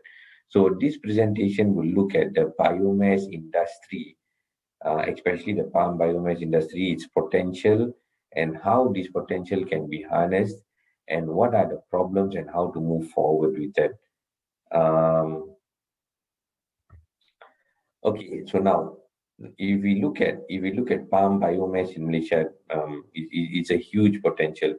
All of us know that there is at least about 100 million metric tons, and these 100 million metric tons, about the bulk of it is the EFB, that we talk about very often, and also the palm fronds, the palm trunk, and all other potential material in the country.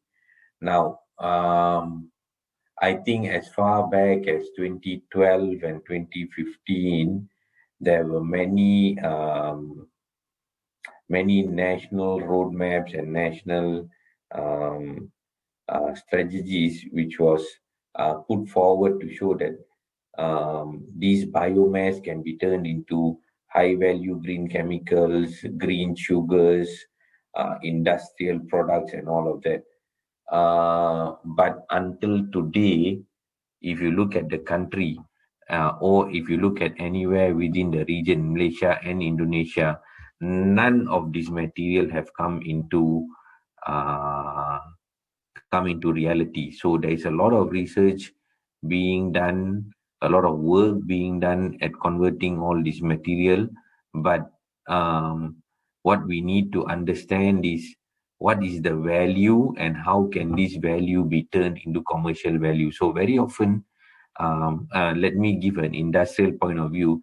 Yes, there are many products that are being created, but whether these products can actually hit the market and whether it has economical value. And when I say when it has economical value, it must be able to compete with its partner, which is non-bio based material. So if I am creating a high value green chemical, then it must be also be able to compete with the same chemical which is made out of either petroleum based or its current way it's being produced, to ensure that the economic value of that product is equal. Now that is the only way we can break this market.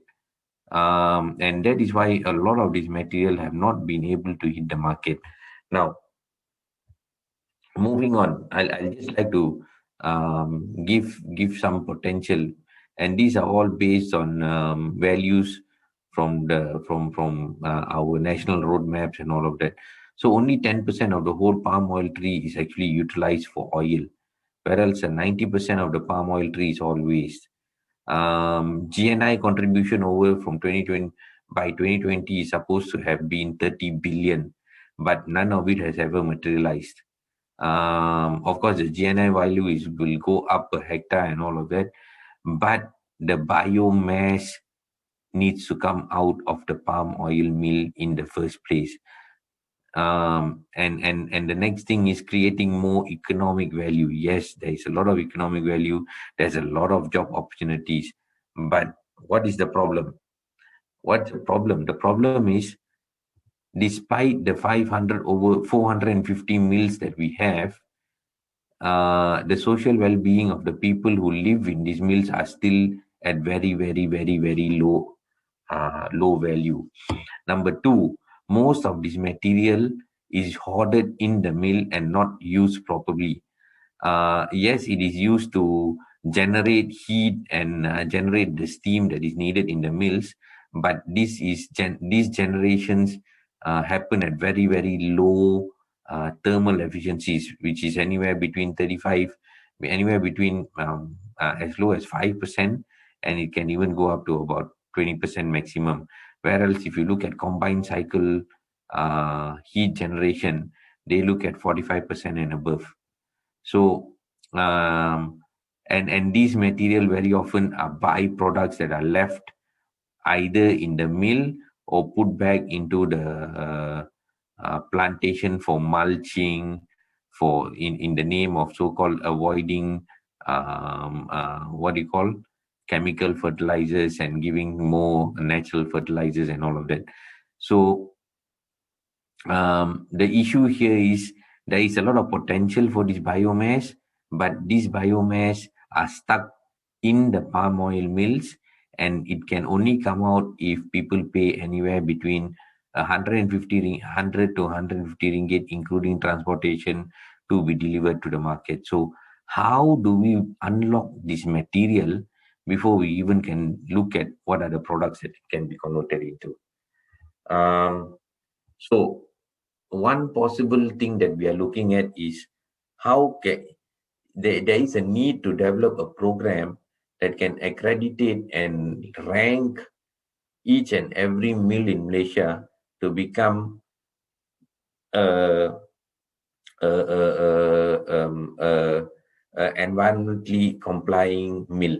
So these are the ways.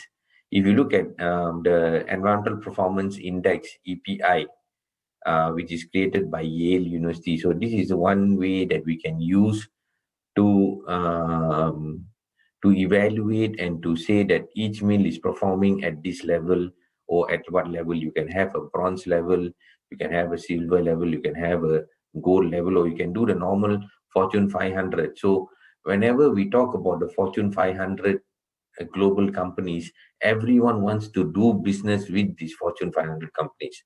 No one wants to do business with companies that are beyond, that are not in the Fortune 500 companies.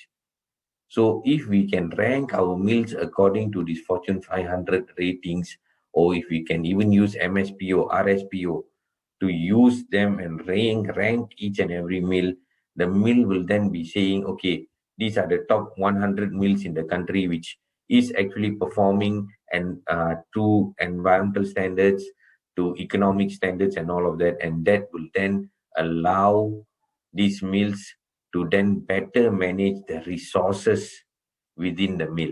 And when they are forced to better manage the resources in the mill, then that resources, it can be EFB, it can be palm shell, it can be palm whatever by material, it will be able to then come out to the market. Now, how we can do this is to commoditize. This is again a business proposal which is currently being proposed, but it can come out. So how can we commoditize these materials in the market? So if you look at the, I have shown one example here. If you look at the US, they have this thing called materials marketplace, and materials marketplace allows for any material which is not wanted, I won't say waste, which is not required, to be put on the market, and anyone can come into that market and say that, okay, I want this material, I will purchase this material, this is my requirements, these are my, and then the buyer can say, the seller can say, these are my specifications, the buyer can say, these are my requirements, and the trade can go on. So these materials markets in the US and in a few other countries in Europe and in Middle East is already moving, and they are moving a lot of material. Not only there's a lot of waste material that is being moved. So commoditization of the waste material is not something new, or is not something that we are trying to invent here in Malaysia. It's already happening in the world. What we need to do is learn from that experience and bring it back into Malaysia. And how we can do this is we need the governance, we need the market, and we need the processes to make sure that we can establish this trading platform where all recyclables can then be used for industrial symbiosis. And this is the business as usual has to change. It has to be, the mills have to be ranked. They have to be said that your efficiency in doing thermal, if you're using it for mulching, okay, how can you convert it into compost, and what is the compost ratio that can be put into the fields? If you're using it for heat and energy, what is the thermal efficiency you should have? These are the things that needs to be done. Now, how we suggest we do this is by creating eco mills. So you have eco mill 1, eco mill 2, eco mill 3, eco mill 4, which is the ranked, and each of these eco mill will be ranked based on the Fortune 500 basis. The parameters for evaluation can then be done using the simple either MSPO, RSPO, or we can even use the Yale Environmental Index. There's so many things that can be done. So these are the proposals that are currently being sent to the ministry for them to understand this. And from there, we then we can even incentivize the mills for those who reduce their emissions, those who reduce, those who promote environmental friendliness, get some pioneer investment tax or allowance in their projects. And by doing all of this, and by making sure that the resources in the mills are then used properly, this biomass can then be liberated to be used outside. And once it's liberated, it can be transferred onto a materials market, which then gives everyone the vision and the probability of ensuring that you have the feedstock to work in any other product. Now, how it can be done, this is a simple model that we drew out. They reduce the mills can reduce the emissions, the palm industry can look for charges and unpack. There's so many ways of doing these things. This is one way that we are trying to do the way the Fortune 500s are doing. With that, I will stop and just give you I hope that gives you an idea of what is the basic problem with the palm oil industry, how this industry can move, and how the biomass can be liberated from the mills so that it can come to market, and the market can then convert these materials into all the other materials that is being presented in this conference. Thank you very much. Back to the Secretariat. Thank you, Dr. Siwa. Now we shall open to the floor if you have questions to Dr. Siwa. Hi, maybe I can ask a question. Yeah, I'm Pushpa here. So it's very interesting to know about this biomass movement. So far as I know that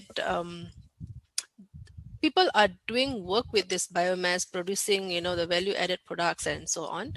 But what is the real issue that we can't make a center point to make this trading of this biomasses from various agricultural production? Interesting question. I think the issue is who's going to start the market and who's going to get it up and running. So this is where through the Malaysian Biomass Industries Confederation, MBIC, we are working in consultation with the ministry, and we are proposing this kind of materials markets to be established in Malaysia, and how these materials can be brought to market and then be moved into a free flow market. You see, over the last 10-20 years, many of these biomass-based projects have failed very miserably because the feedstock is never something that is guaranteed. And because the feedstock is not available, the financial institutions don't want to come in because there's no guarantee of getting back their loans because the material is not there. So a lot of research is being, unfortunately, in Malaysia, the research is being done on hard research, how to convert material into this and that and all of that. But not much research is actually going into the financials and the markets that need to liberate this material into the exact economic ventures. So this is where the industry needs to bring this in and all of that, and convert this material into market-based products. Okay. Yeah, thanks. Any other question? Is there any question from the floor? If not, let us once again thank you, Dr. Siwa Palan, for his presentation today. Thank you very much. Our next invited speaker, Dr. Raghu Paramasivam, co-founder and CEO of Chemotech Innovation LLP. He will give us a talk entitled Sustainable Packaging from Agricultural Waste. Allow me to introduce Dr. Raghu. Dr. Raghu Paramasivam, co-founder and CEO of Chemotech Innovation LLP, has completed his PhD in immunology from Monash University, Australia, and previously completed his Bachelor and Master of Science in discipline of biotechnology from VIT University of India.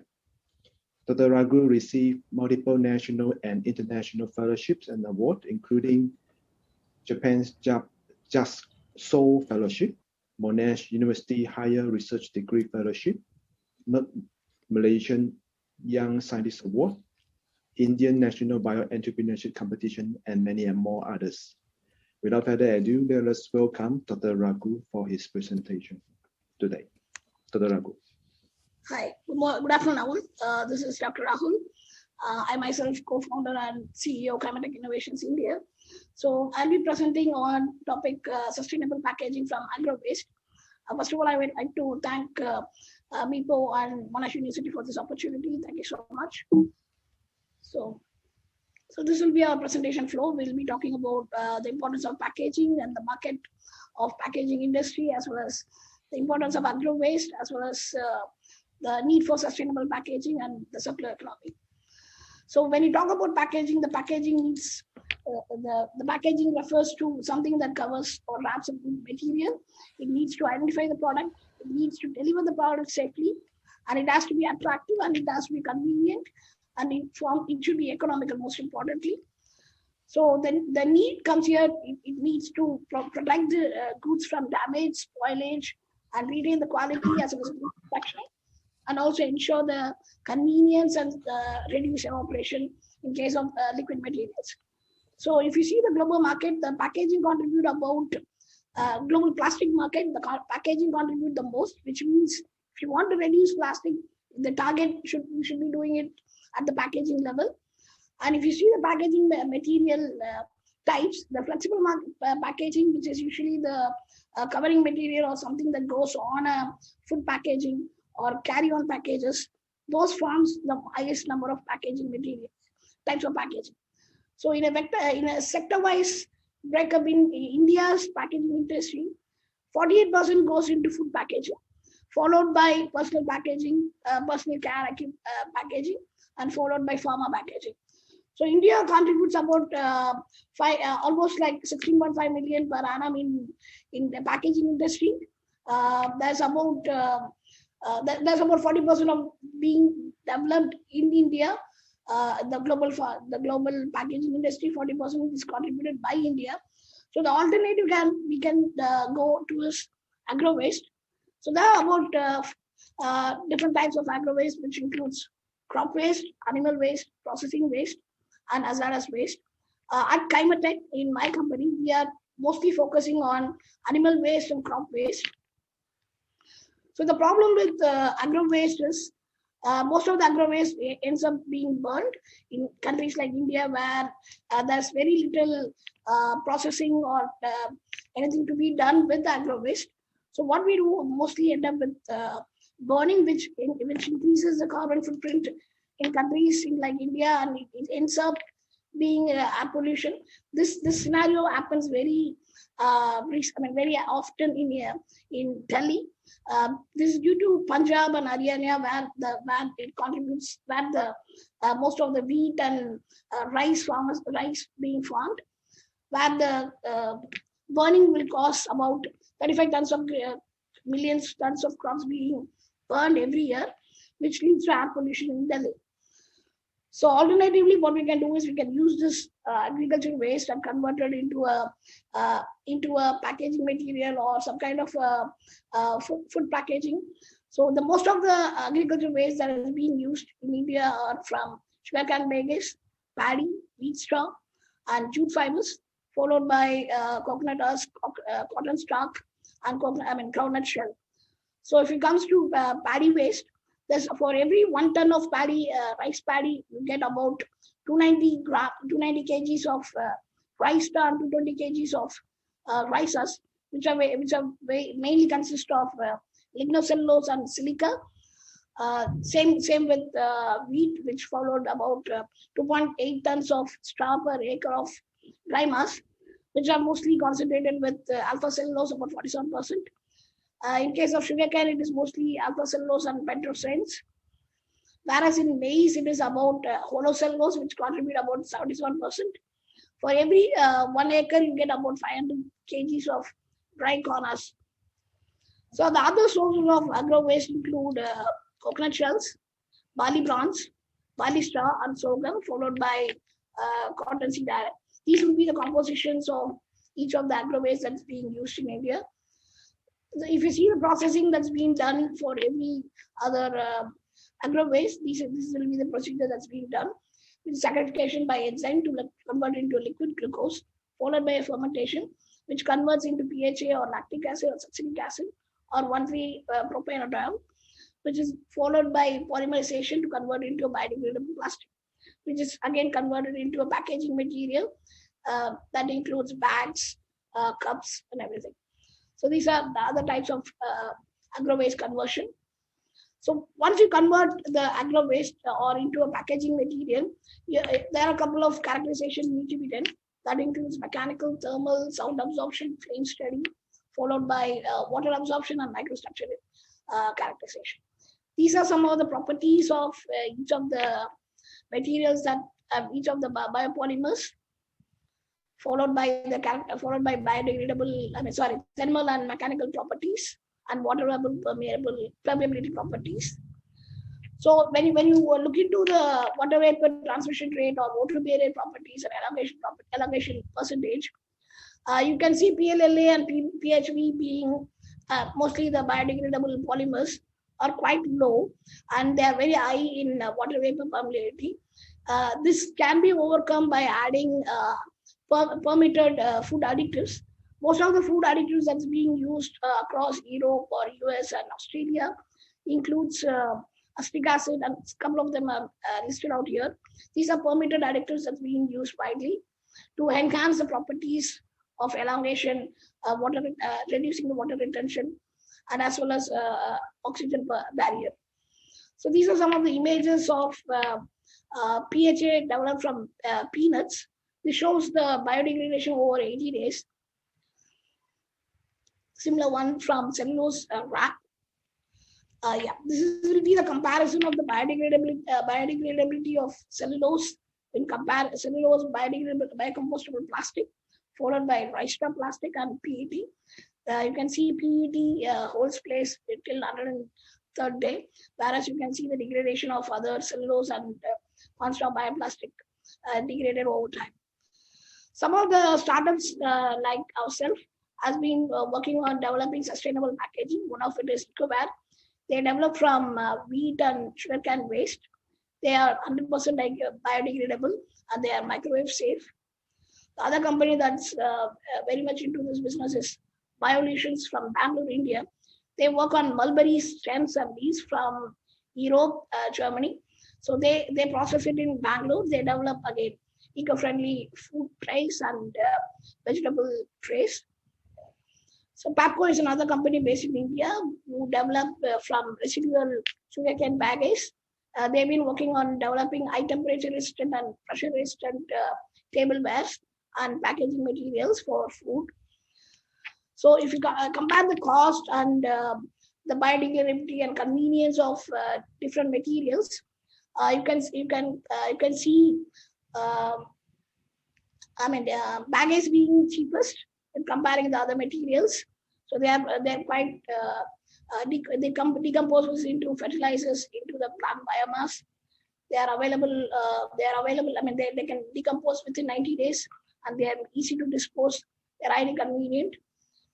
So some of the packaging materials that's being used by bigger corporates like Cadbury's, Walmart includes. They've been using these products. This looks promising in case of acceptability of biopolymers into packaging industry. Cadbury's has been used in chocolate trays, followed by IR supermarket, Walmart, and many other, even McDonald's have been using PLA bowls for salads. So these are some of the materials products that's being developed in India on agro waste. Some of the materials from India, which is being widely used. So what we do at Climatech, so we work on developing plant pots from agri waste. These are plant pots which are made from both cow manure as well as paddy waste. So we develop a case where this can be made into a mold, and further it can be used for growing plants, which will decompose over time. So the other things that we are working on is meat packaging system, which is wrappers. So we want to sort out the problem that's shelf life, to increase the shelf life and reduce the cost of packaging in case of meat packaging. Climatech is is based from Veterinary Institute, so we have more access to these plant materials, meat packaging systems. We've been working with the university to develop meat packaging biodegradable polymers. So these are the problems that we face, and the problem that's need to be addressed includes it need to be biodegradable. It has to have better mechanical properties, followed by it has to be very cheaper comparing the other materials. So what we have done is we have developed a polymer with these 3 layers, which includes the mesocate gum with PET, and followed by CNC from salmon plant-based, with the nanofillers in between, which is from chitin from fish waste. And also we have tried with Travian gum. So the stability has been quite phenomenal. We have reduced the cost by 62% and increased the biodegradation. I mean, it's completely biodegradable. And the time consumption in packaging has been reduced. And the tensile strength is about 80%. Some of these studies have been done at IIT. So this is the technical details. And what you can see is chicken being packed for 90 days. And seafoods has been packed for over 90 days, and it has retained the moisture.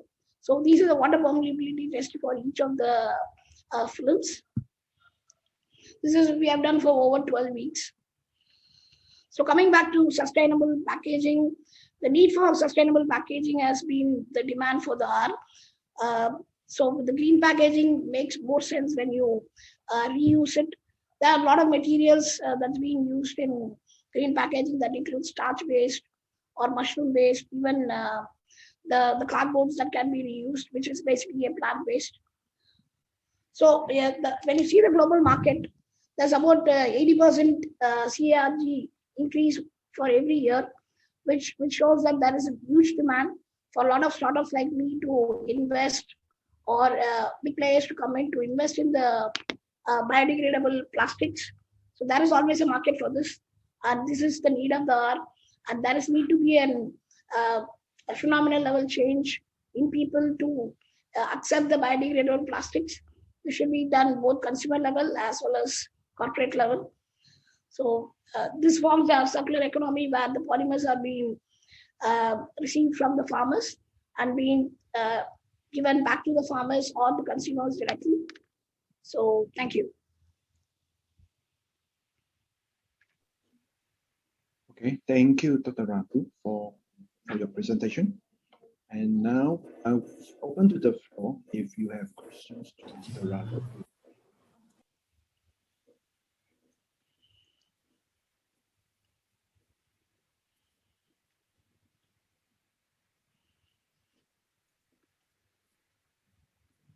Once again, let's put Dr. Raghu for your presentation. Maybe I can ask one question to Dr. Rahul. Yeah. So I was wondering, so all these plastics that you have made, how many percent is the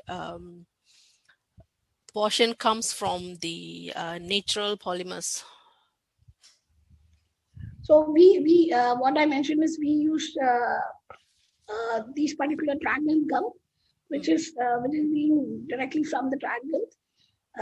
We have been using the triangle gum from plants, followed by CNC, and most importantly, we use chitin from the plant waste. I mean, from the fish waste, which is directly from the fishes. So I don't see any other source for chitin can be used because India being a very high, seafood reliant country, it makes more sense that we can use directly chitin, and we waste almost like 50% of fishes from sea. Whatever we capture in the sea, we throw out because we don't consume. They don't come to the table.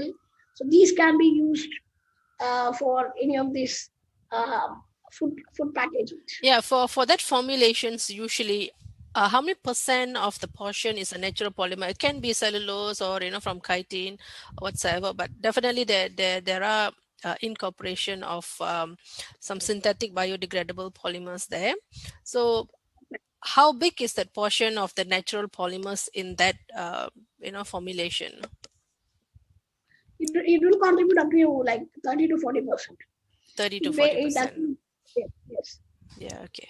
Okay. All Yes, right. in case of the polymers that we use for molds and everything, we use PLA, which sometimes we use it with ABS, Yeah. and for rigidity, which we get about like 40 to 60% we use.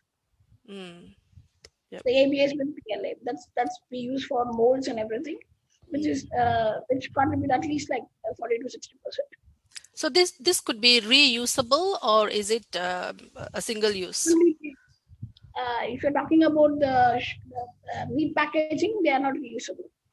If you're talking about the plant pots that we have developed, they degrade over time. They degrade into the material, into the soil over time, which for us, it takes about 45 days. Okay, thank you. Thank you.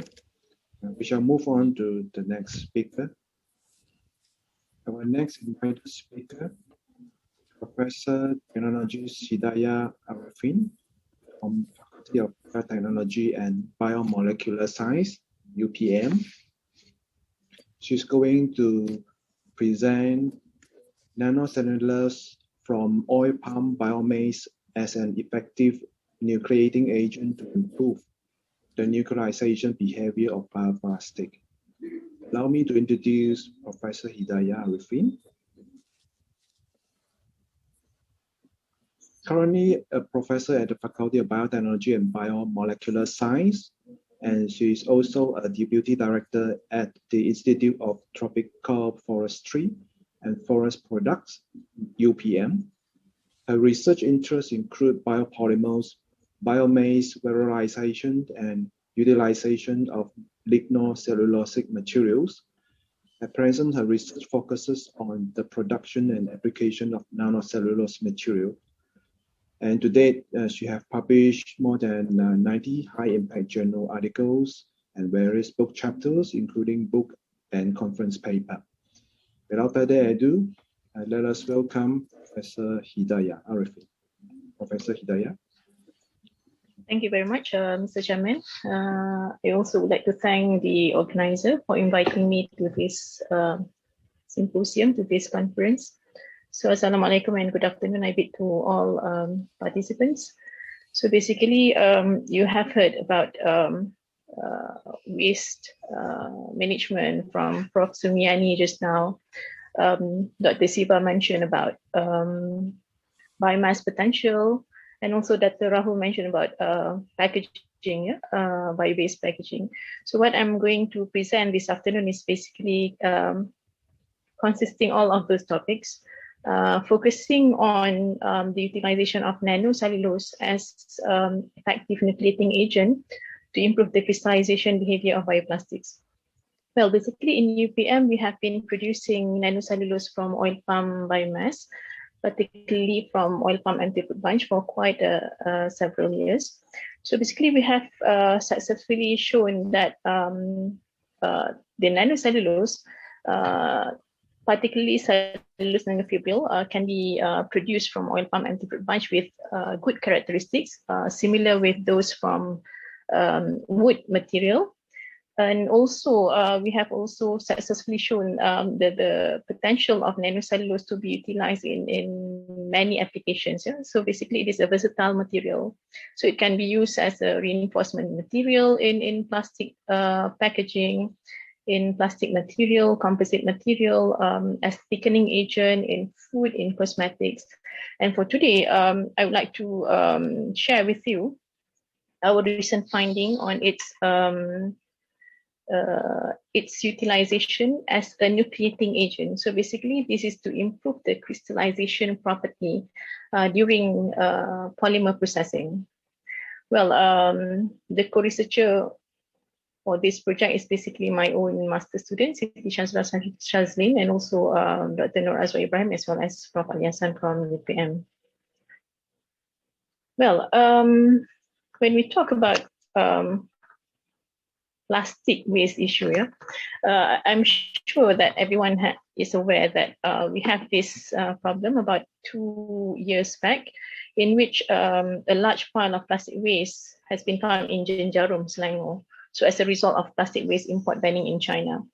And it has been reported that Malaysia is ranked in Plastic Waste Mismanagement in a journal, Science, in 2015. And since then, there have been quite a number of reports on the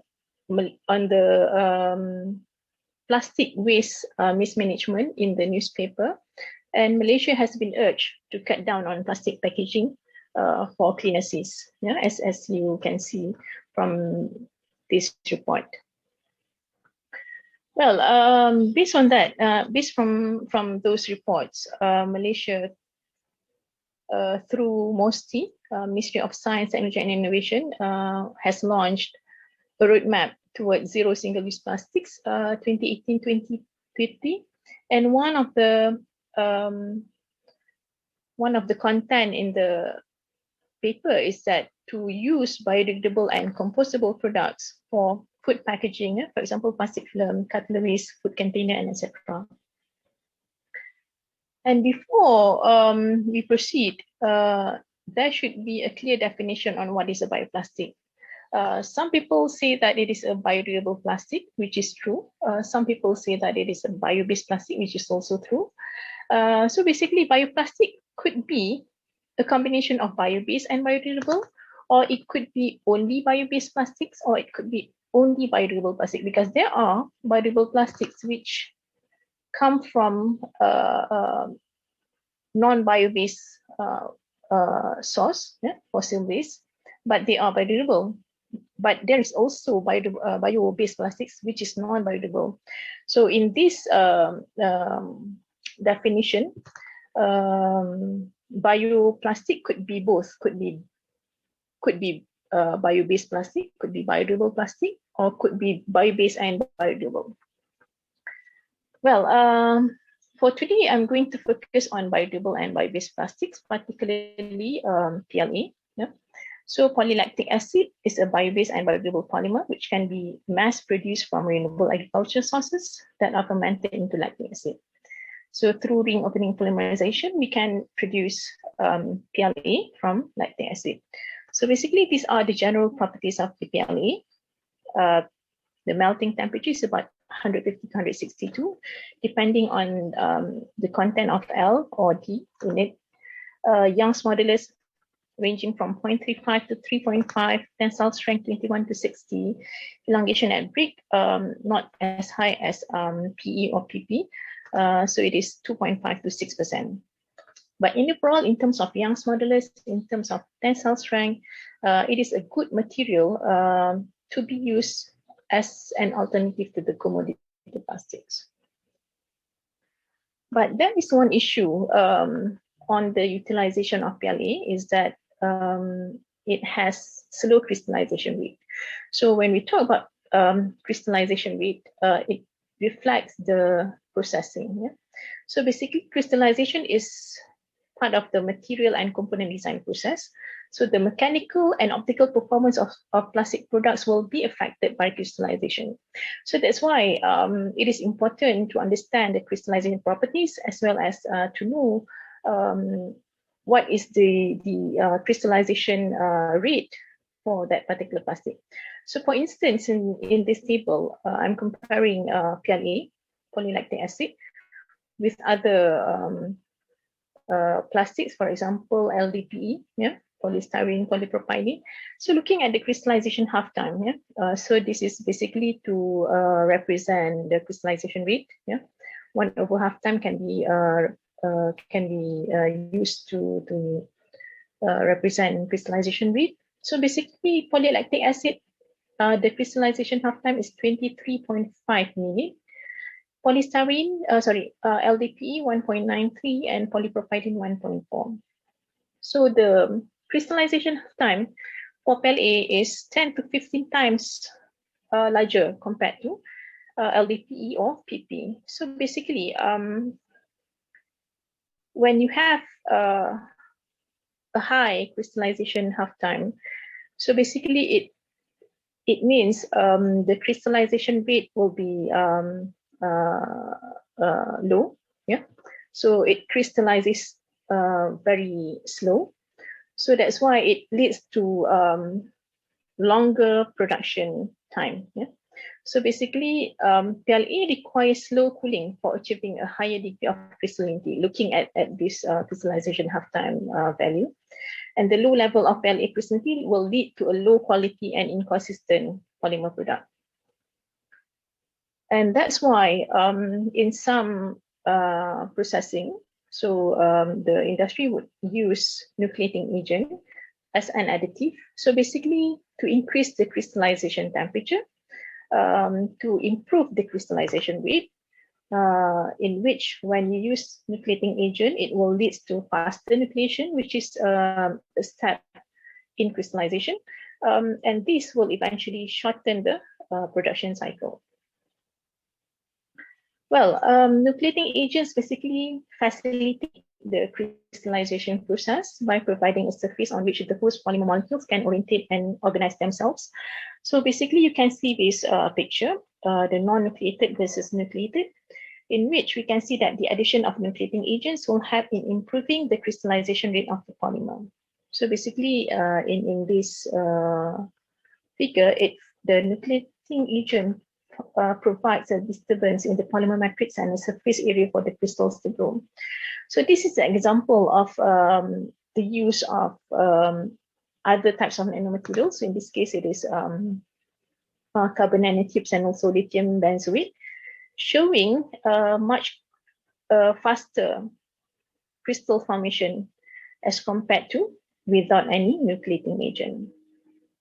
Well, nanocellulose or cellulose nanofibril, or cellulose nanofiber, sometimes people will call it cellulose nanofiber, has the ability to be used as a nucleating agent because one of the criteria to be a nucleating agent is its nano size, in which it will provide the disturbance to the polymer matrix and a surface area for crystals to grow. So by having this characteristic, CNF or nanocellulose can be utilized as a nucleating agent. Basically, there have been reports on the utilization of other materials as a nucleating agent. For example, the common ones are talc, phosphorus-based materials, graphene, and of course other nanomaterials. Some organic acids also have been reported to be used as a nucleating agent. When we talk about nanomaterials, nanocellulose is one of it. Of course, graphene is also a type of nanomaterial. CNT, carbon nanotubes. But nanocellulose is interesting due to the fact that it can be produced from plant-based material, from biomass particularly. It is organic material, it is renewable, and at the same time, nanocellulose has been known to also improve the properties of the polymers. For example, improving barrier properties because it acts as a filler in polymer, and also it is also functioning as a reinforcement material, basically to improve the mechanical properties of polymer. Okay, when we talk about nanocellulose, so it is a nanomaterial from cellulose, with the size range of between 1 to 100 nanometer. We are talking about one of its dimension. So in the case of CNF, cellulose nanofibril, it has long structure. So basically, of course, the length is more than 100 nanometer, but the width is usually below 100 nanometer. When we talk about cellulose nanocrystals, how different is CNC with CNF? Even though both are from plant-based resources, it lies on its size. So basically, when we talk about the simplest way to explain is spaghetti versus rice. So one is short, one is long. So CNF is the spaghetti. It has high aspect ratio. Compared to CNC, is the rice, which has shorter size. BNC, from its name, we know that it is a nanocellulose, but comes from bacteria. All these nanocellulose could be a promising and bio-based biodegradable nucleating agent.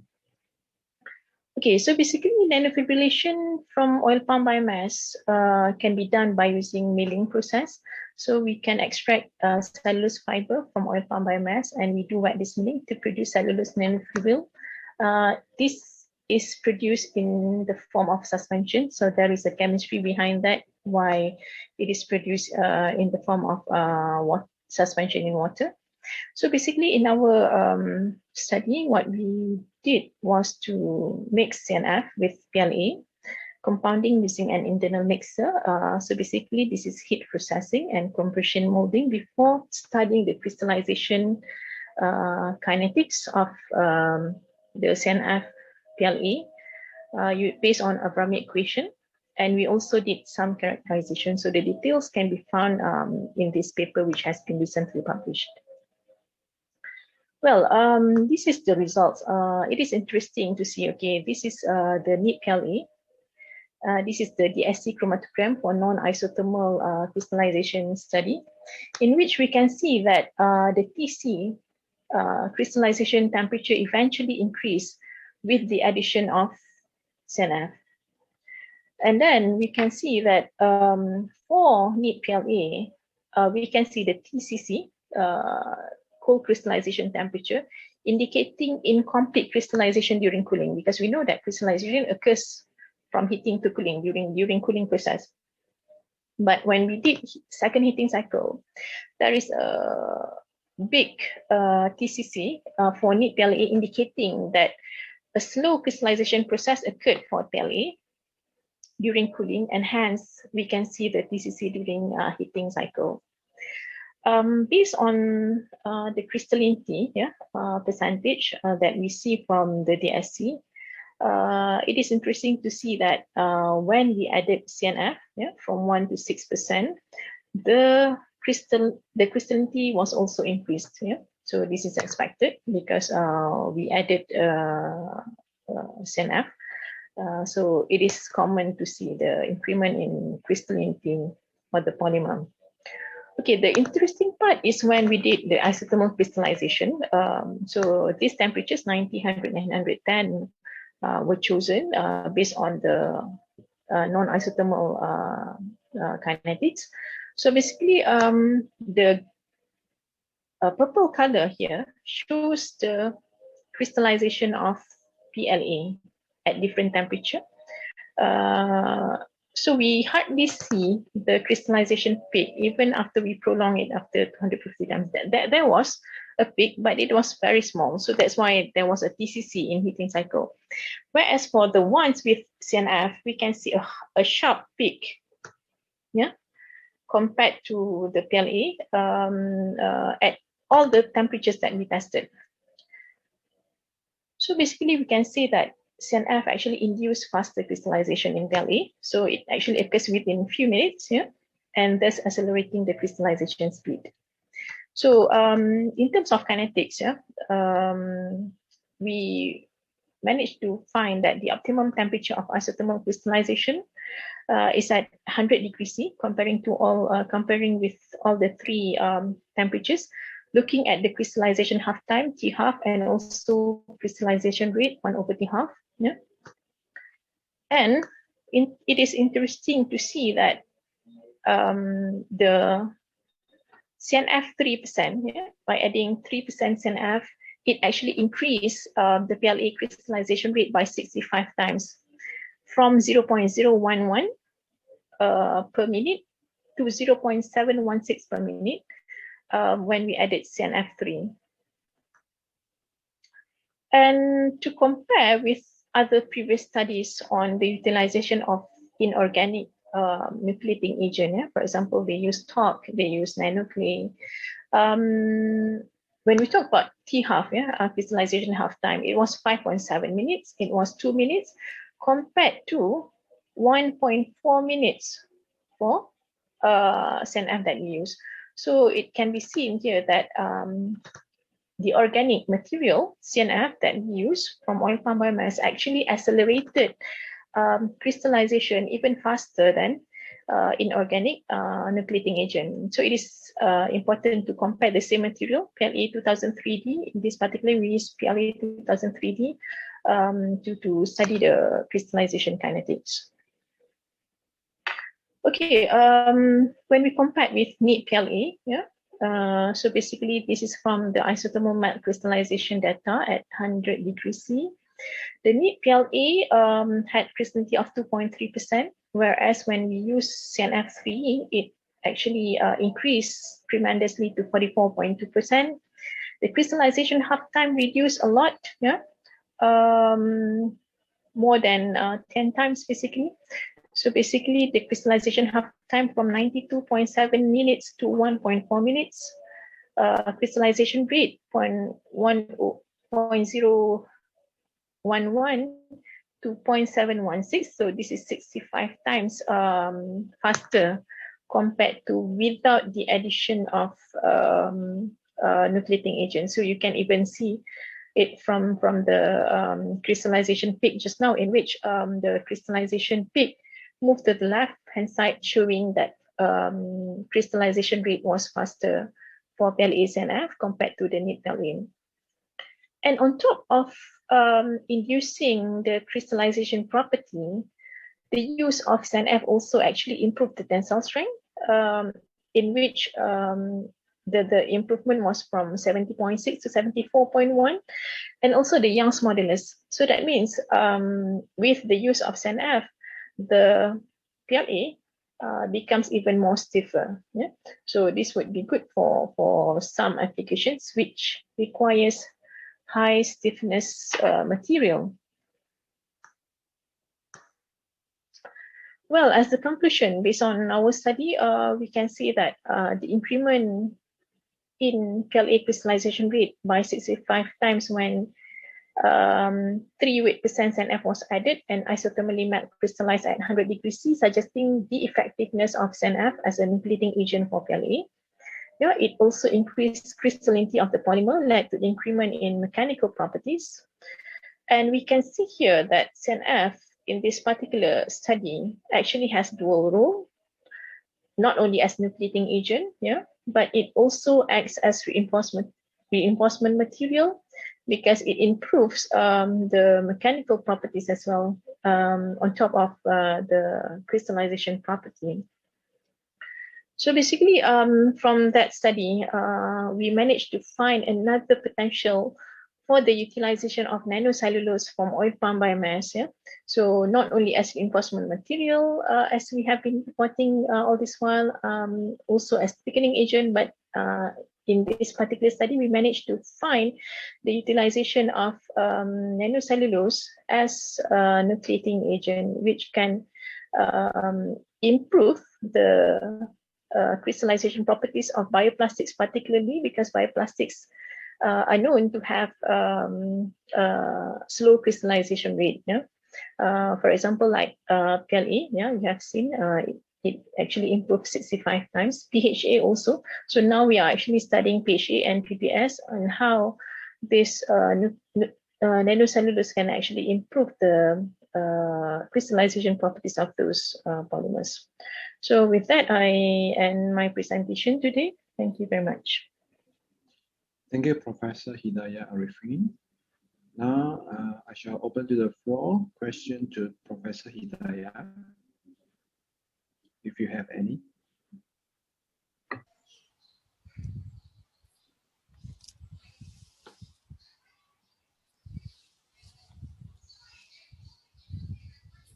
Dr. Puspa? Yeah, that's one question in that chat box. Yeah, asked by Salmia. Why the melt crystallization? Okay, so she asked why melt crystallization was set at 100 degrees. Okay. Yeah. Actually, we tested several. So actually, it depends on the non-isothermal kinetics, non-isothermal DSC curve. So basically, we can see that crystallization actually occurred near 210. So we have to test actually. So that's why in this particular presentation, I actually showed that we tested 90, 100, and 110. So the best result was 100 degree. But we actually also tested 120, which was very low. So that's why we did not report. So basically, you need to see firstly the DSC curve for non-isothermal. Then only you know where you can actually set for your isothermal study. Thank you, Professor Hidayah. Yeah, I have one more question. Yeah. Mhm. So I looked at the percentage of crystallinity increase was so much from 2.3 to 44%. It's a Yes. lot, but it does not reflect so drastic change in the tensile strength. It's not Yeah. much from 70 to 74. So it does not correlate. It does not correlate because Yeah. PLA is not that high in crystallinity, so as we know. But when you put in nanocellulose is much higher in crystallinity. So I don't report the crystallinity for CNF in this particular study. So basically the CNF that we have normally is having the crystallinity ranging between 46 to 50. So that's why you can actually see the increment in crystallinity, and as well as because the issue with PLA is its slow crystallization rate. Okay. In the normal processing, in which cooling takes place very fast, the crystallinity actually becomes very low because of that, of the processing. So it's not because of the polymer is not good, but because of its crystallization property. Yeah. So the basically, the increase in the yeah. crystallinity So is the due to increment the that we see CNF. normally when that's right, yeah. Yeah. Okay. Yeah, I get it. And we only added a little CNF, so that's why you don't see that much increment. Okay. All right. Thank you. Okay. Yep. Okay. Now, if you have no more questions to Professor Hidayah, we shall proceed to our coffee break, and we shall come back at 3:50. You don't have to log out. You just remain in the Zoom meeting room and come back at 3:50.